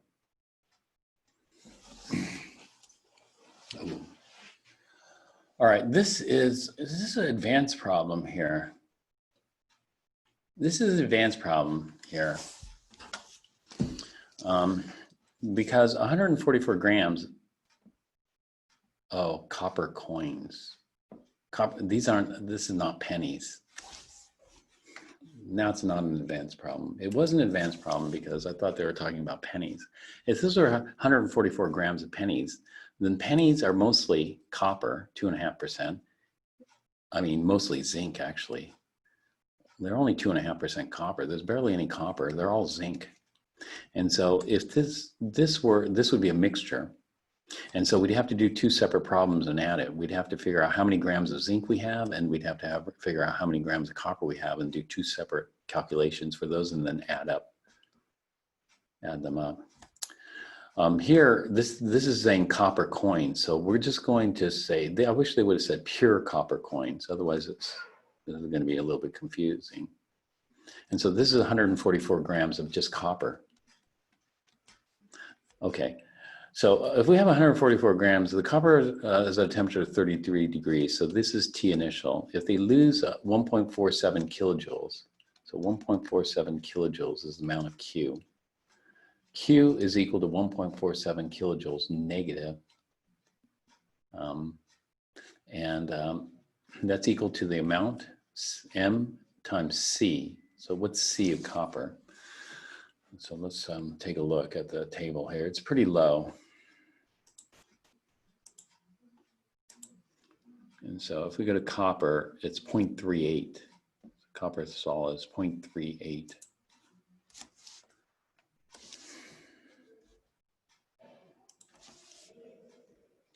.38 joules per gram degree C times delta T. Okay, delta T. All right, we don't know what T final is. We know what T initial is. And so delta T is equal to T final minus T initial. So we have two choices. You know, to keep the algebra simple, I'm just going to solve for delta T. So I'm going to do this as two calculations. First one, I'm going to solve for delta T. The second one, I'm going to solve for T final once I get delta T, because T is just equal to T final minus T initial. The reason I'm going to do that is just to make it a little bit easier here to do the calculation. So let's solve for delta T.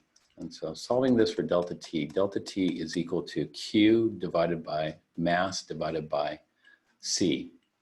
And so I'm going to get minus or 1.47 negative divided by 144. Oh, that's kilojoules. So I got to convert that to joules. And so I got to multiply that by 1,000 times 1,000 divided by 0.38. And so delta T is 26. It's negative 26.86 degrees C. 86 degrees C. This is equal to T final minus T initial. Well, T initial is 33 degrees C. And so let's add 33 degrees to both sides.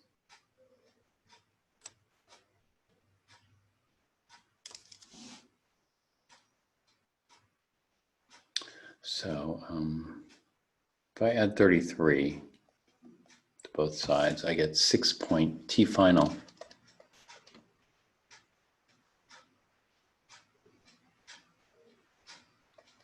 The temperature of the fountain was pretty cold, 6.13 degrees C. The final temperature. Here we have to make sure, you know, the signs would totally change the temperature that we'd end up getting. So we definitely have to keep track of the signs in this type of problem here. And so there's cold water in the fountain. 6 degrees C here.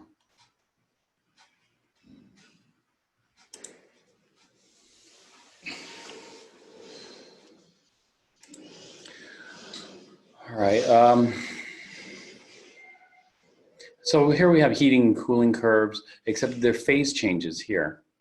Whenever we see the flat lines, this is a different equation than the slope lines here. Identify by letter the boiling and freezing points. Well, K is the freezing point or melting point. J is the boiling point or condensation temperature. So K and J. K is freezing point, J is boiling point. Identify all points on the curve where the substance is entirely gas. So here's solid, warms. And so the first part of this curve, label it, is solid warms. And so it gets hotter. This next segment here is the solid melts. When the solid melts, the temperature doesn't change. All the heat, this is Q, all the heat is going into melting, not warming. Once all the solid is melted, we're here, and we're at liquid. And so once all the solid is melted, then the liquid warms. It's going to warm up to the boiling point. And then here, the liquid boils. And here, we're warming the steam. Steam warms. And then we're going to have hot steam at point I. And so identify all points on the curve where the substance is entirely gas. Well, H and I. H, we boiled off all the liquid, now it's gas. And now we're heating up the gas, so H and I.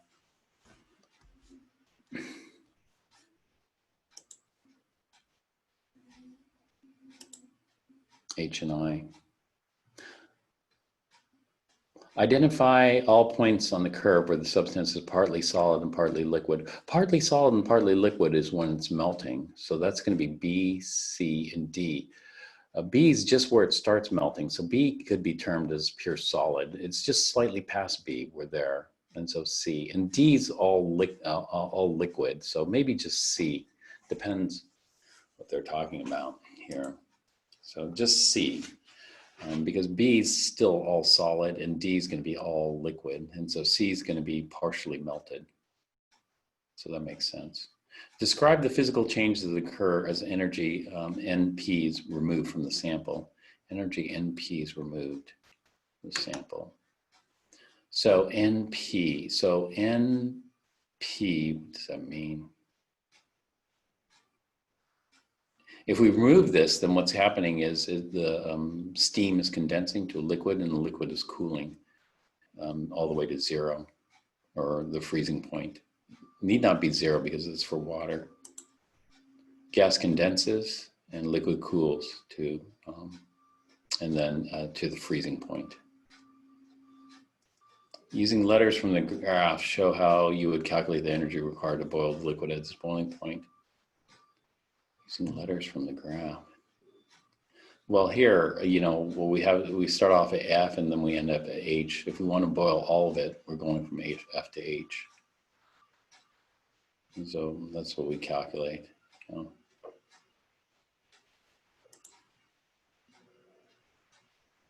P to O, what are they doing? Oh, here. I would go O to P. We're boiling it, so we're starting off with O and going to P. I don't understand P to O. A 127 gram piece of ice is removed from the refrigerator minus 11 degrees C. It is placed in a bowl in which it melts and eventually warms to room temperature at 21 degrees C. Calculate the amount of energy the sample has gained from the atmosphere. Okay, so 127 gram piece of ice. So what's going to happen is we're at minus 11 degrees C.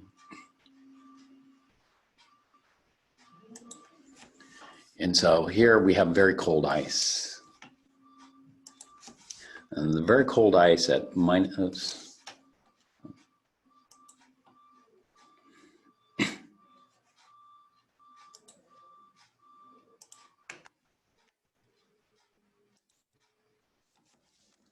so we have a very cold piece of ice at minus 11 degrees C. And what's first going to happen is ice has got to warm as we add heat. So this is a Q1. And it can't warm up too hot, because what happens is once we hit 0 degrees C, then it's going to start to melt. So this will be Q2, ice melts. So Q1 is ice warms. Q2 is ice melts. And so what we're going to do is we're going to melt all the ice. And so that's going to go here. Once we've melted all the ice, this will be Q2, so it goes all the way here, Q2. Once we've melted all the ice, then there's no more ice to melt.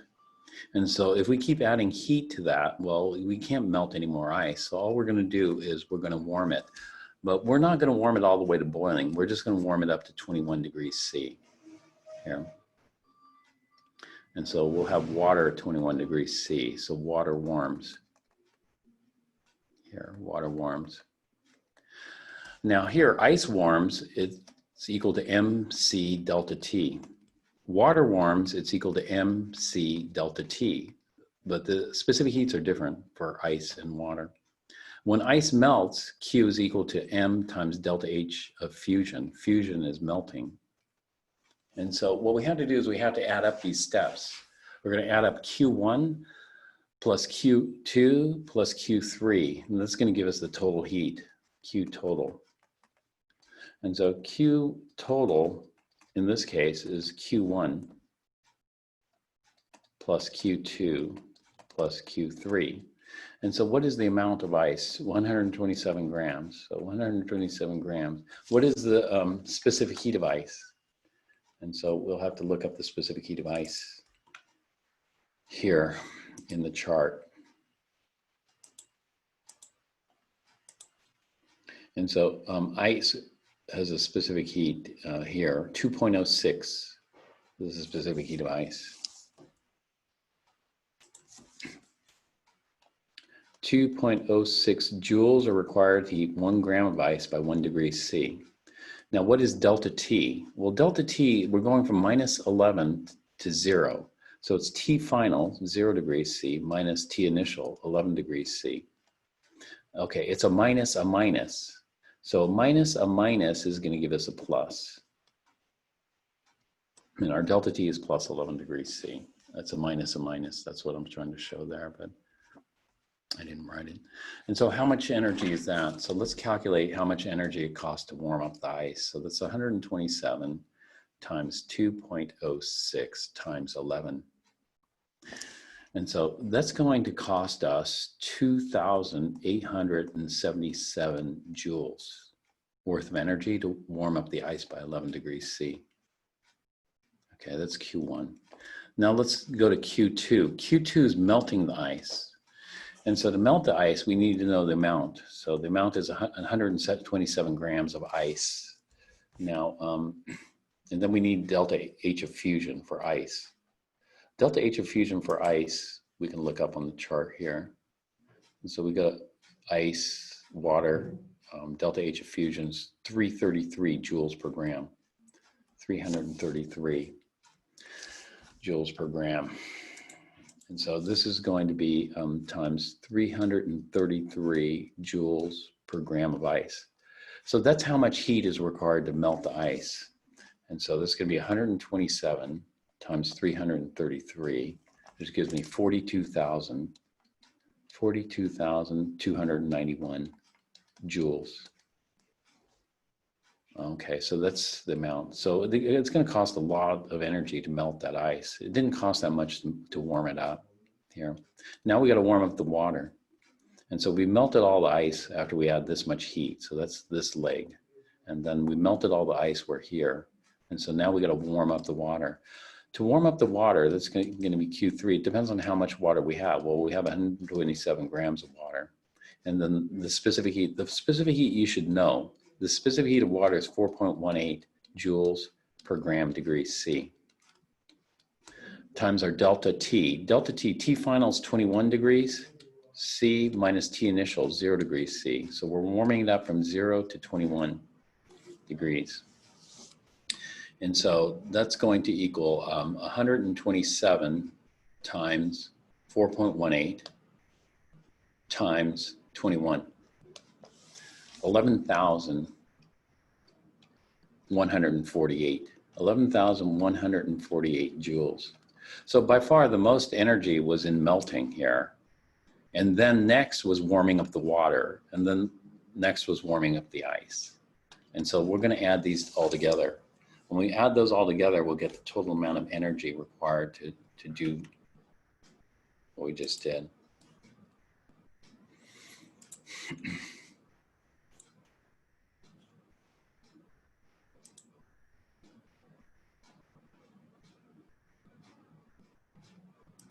There it is.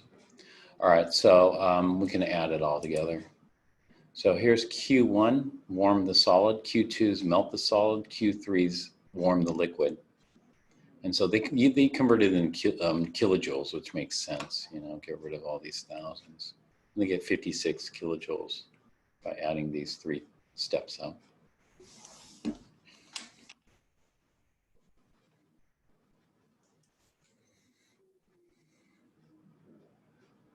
A home melting pot is used for melting metal casting hobby. At the end of the work period, the pot contains 689 grams of zinc at 552 degrees Celsius. How much energy will be released as the molten metal cools, solidifies, and cools further to room temperature, 21 degrees C? Find the necessary data from the tables in the book. So what we're going to have is we're going to have molten zinc.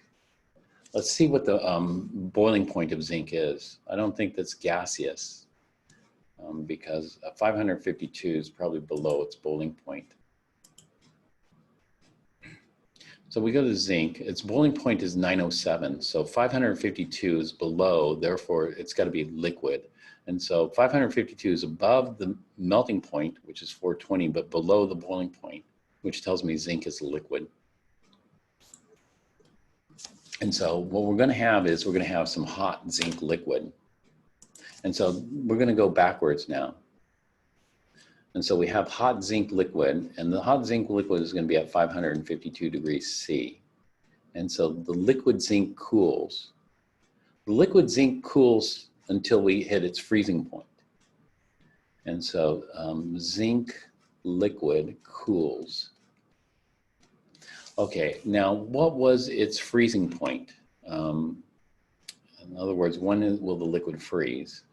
And I read it, but I don't remember it. And so it's going to freeze at 420.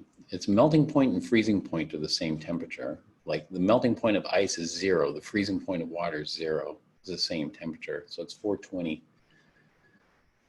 So let's go back here. And so the zinc cools to 420 degrees C.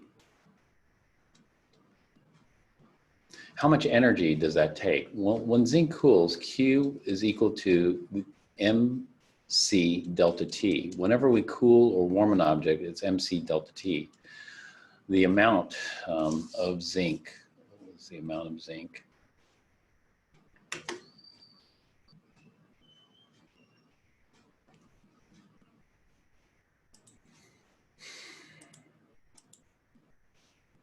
(689 grams). So the amount of zinc is 689 grams. C, the specific heat of zinc, we'll look up here. Okay, this is liquid zinc. So we're cooling liquid zinc, not solid zinc, 0.51 joules per gram degree C. And delta T is T final. T final is 420 degrees C minus T initial is 552 degrees C. And so how much energy was required for this particular step here? And so it's going to be 689 times 0.51 times 420 minus 552 would be 132 times negative 132. And so it comes out to 46,383 joules. This is negative, or negative 46.3. We're how many sig figs? 2 sig figs, so 46.3 kilojoules. I'll carry one extra digit there. And so that's how much heat we have to remove in order to cool the zinc here to there. Once we cool it, then we're going to solidify this. And so the zinc liquid freezes. When it freezes, the temperature doesn't change. We're just removing energy to solidify it here. And so this is Q1 here, which is the zinc cools. Q2 here is going to be the amount times delta H of freezing. So the amount stays the same. It's 689 grams. And delta H of freezing is on the previous slide. So let's take a look at delta H of freezing. And so delta H of fusion of zinc is 112 joules per gram. So delta H of freezing is minus 112 joules per gram. And so here, what we're going to do is we're going to write in minus 112 joules per gram. It's important that we keep track of sign because we have to add these things together. And if we get the sign wrong, then it's totally wrong. So that's going to be 689 times 112. And this is going to be negative 77,168 joules, or we're allowed 3 sig figs here. So I'm going to go minus 77.16 kilojoules. I'll carry one extra digit here. And so this is going to freeze, and then we're going to, once it's all frozen, then as it's going to cool back down to room temperature. So here, the zinc solid cools, and we're going to cool it back down to room temperature. What was the room temperature in this particular problem? So let me look that up here.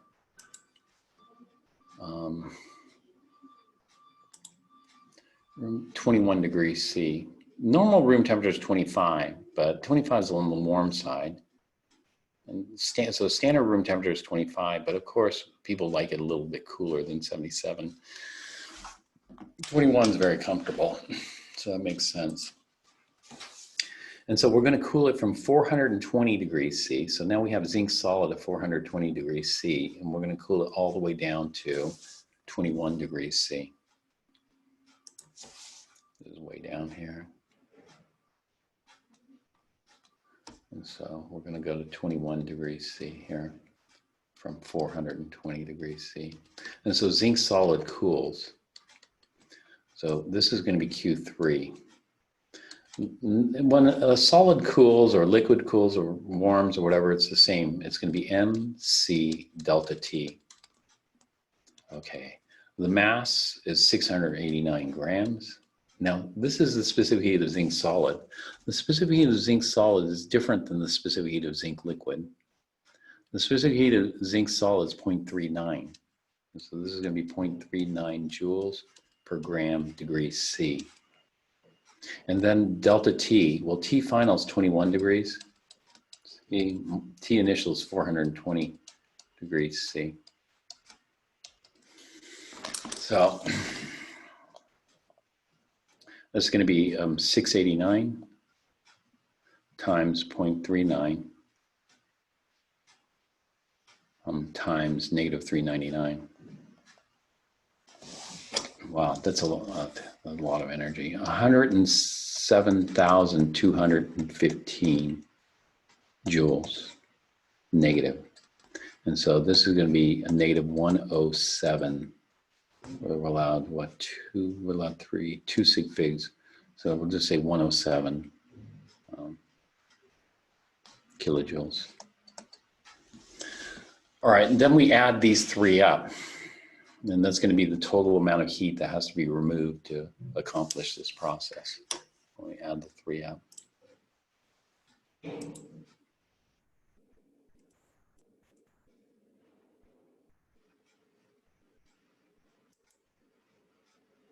So here, the zinc liquid cools, minus 46 kilojoules. That's what we got here. We got to freeze it, so minus 77.2 kilojoules. We got minus 77.16. We could round it to 77.2. And then we need to cool the solid. Well, we're cooling it over a huge temperature range. So that's going to be this one. To 2 sig figs, this is going to round to 110,000 or 110 kilojoules. So that's what that is, 110 to 2 sig figs. That's all we're allowed. And so we add those up, and then the total Q is going to be this. Note the sign. We've got to keep track of the sign. If one of these is positive, by accident, it's going to screw up your whole calculation. And so we're always keeping track of the sign, either with words or with a negative sign, a positive sign. 97, a certain white metal alloy of lead, antimony, and bismuth melts at 264 degrees C, and its heat of fusion is 29 joules per gram. Its average specific heat is 0.21 joules per gram degrees C as a liquid and 0.27 joules per gram degrees C as a solid. How much energy is required to heat 941 kilograms of the alloy in a melting pot from the starting temperature of 26 degrees C to its operating temperature of 339 degrees C?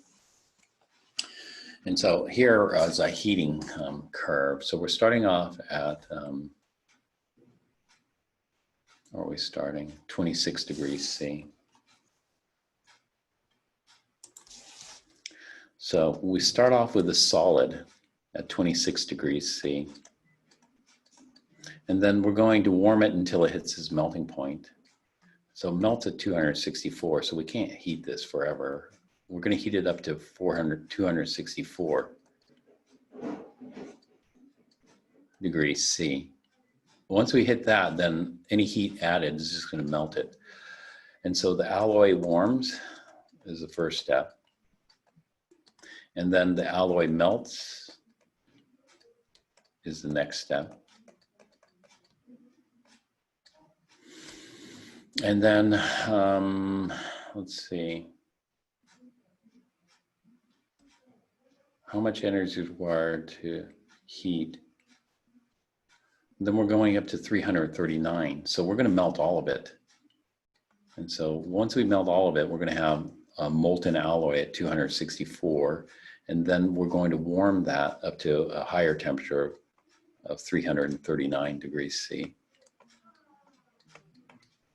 And so this is the molten alloy warms. Molten alloy warms. So in this particular calculation, we have 3 steps. To warm the solid alloy here, we'll call that Q1. And so to warm the solid alloy depends on how many grams we have of the alloy. We have 941 kilograms of alloy. So 941 kilograms of alloy. All these are per gram, so we need to convert this to grams per kilogram. And when it warms, you know, Q1 is equal to MC delta T. When we warm or cool an object, it's always the same, M and then C. What's the specific heat?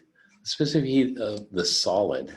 We're warming the solid, so we need the specific heat of the solid, which is 0.27 joules per gram degree C. And then we need a delta T. The delta T is 264, is our final temperature, minus our initial temperature, 26 degrees. So 264 minus 26, 264 minus 26 is plus 238. So we're warming it up by 238 degrees times 0.27 times 1,000 times 941. 60 million. We're going to be 60,468,660 joules. So we're going to do, megajoules would work here, but we're going to do kilojoules. And so this will be 60,468 kilojoules. It's going to be positive because heat is being absorbed as this was warming. Then we need the alloy melts. In order for melting, we need the heat of fusion. The heat of fusion is 29 joules per gram. And so when it melts, Q is equal to M delta H of fusion. And so the amount is 941 kilograms, which going to convert to grams. So 1,000 grams per kilogram. And then we're going to use the 29 joules per gram, 29 joules per gram heat of fusion.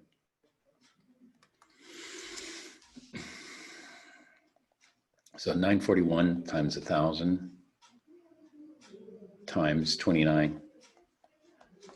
27,289,000. 27,289,000 joules. And so this is equal to 27,289 kilojoules. Positive. Pick up 2. One left. Smaller day. Okay. Thanks.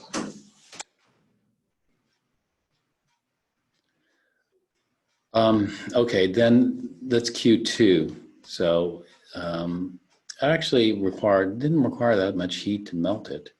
You know, the warm it over this range required much more heat, looks like. All right, molten alloy warms. Okay, so once we've melted all of it by adding this much energy, then we just have the liquid molten alloy. And the molten alloy is going to be, when we warm it, it's MC delta T. Okay, when we melt it or freeze it or boil it or vaporize it, it's M delta H.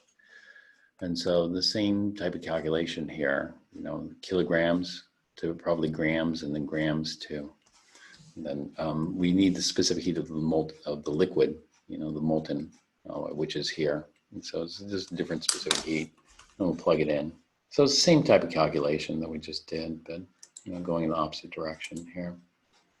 And so heating the liquid, I didn't do this, but, you know, use this specific heat instead. And this temperature change, we're only going to 339 from 264.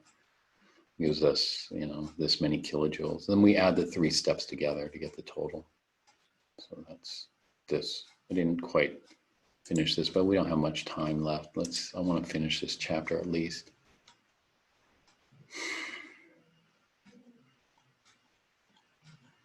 Let's see, there's a lot of homework problems in this chapter.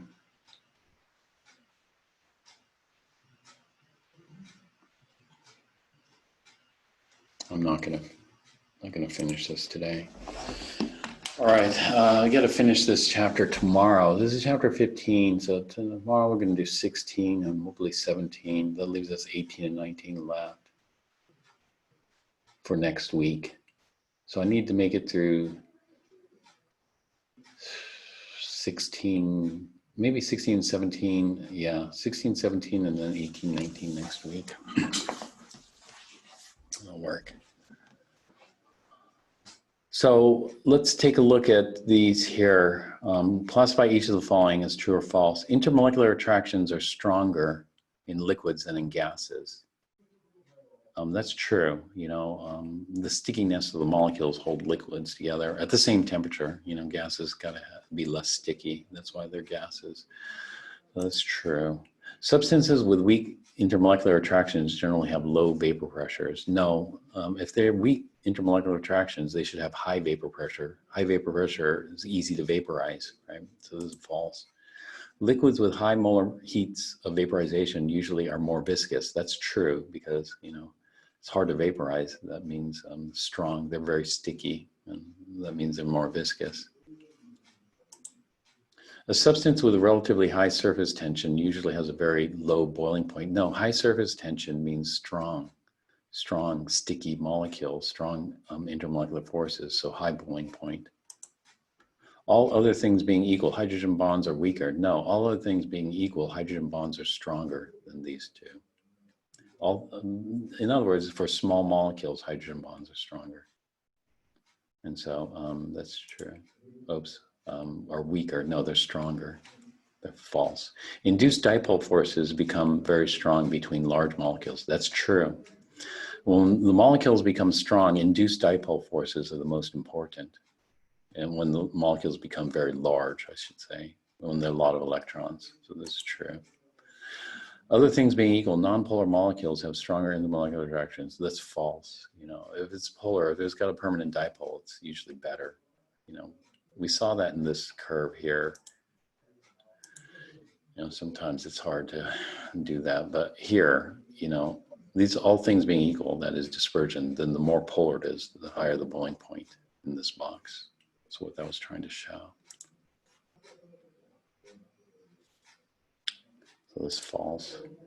The essential feature of dynamic equilibrium is that dynamic is at the particulate level, equilibrium is at the macroscopic. Is that the rates of opposing change that are equal? Yeah, at the particulate level, that's true.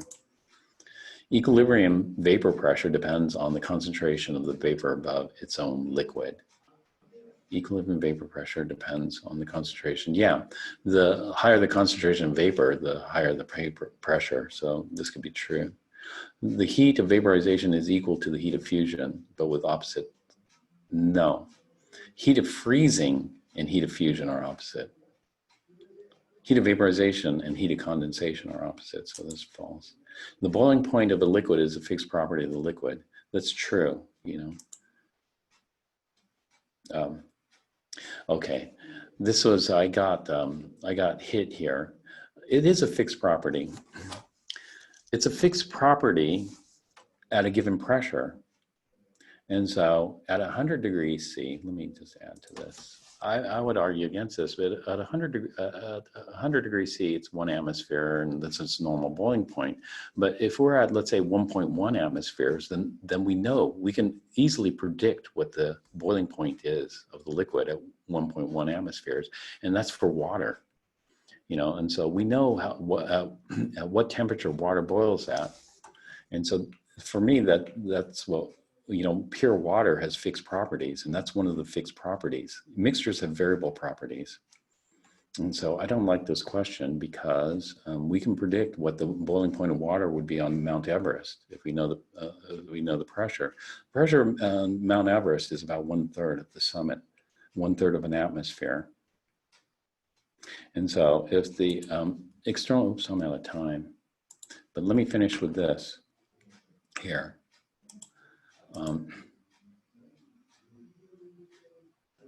If we're at 1/3 of an atmosphere, so around here, then water is going to boil around here. like 70 degrees C. If water boils at 70 degrees C, it's going to take a long time to cook your food. But we know that, you know, because this curve is a property of water. And so this curve is fixed. So what they're saying is variable is because of the curve. But what I'm saying is fixed is because this is the behavior of water. And so the behavior of water is fixed. We know how water is going to behave because it's pure substance. All right, I'm going to stop here. I didn't quite finish. I was hoping to finish this today, but we're almost done with this chapter. We'll finish it next time, tomorrow. Okay, any questions? Before we end it? We're out of time. No questions? All right. Okay, thanks for attending another long lecture. And so we'll see you guys tomorrow.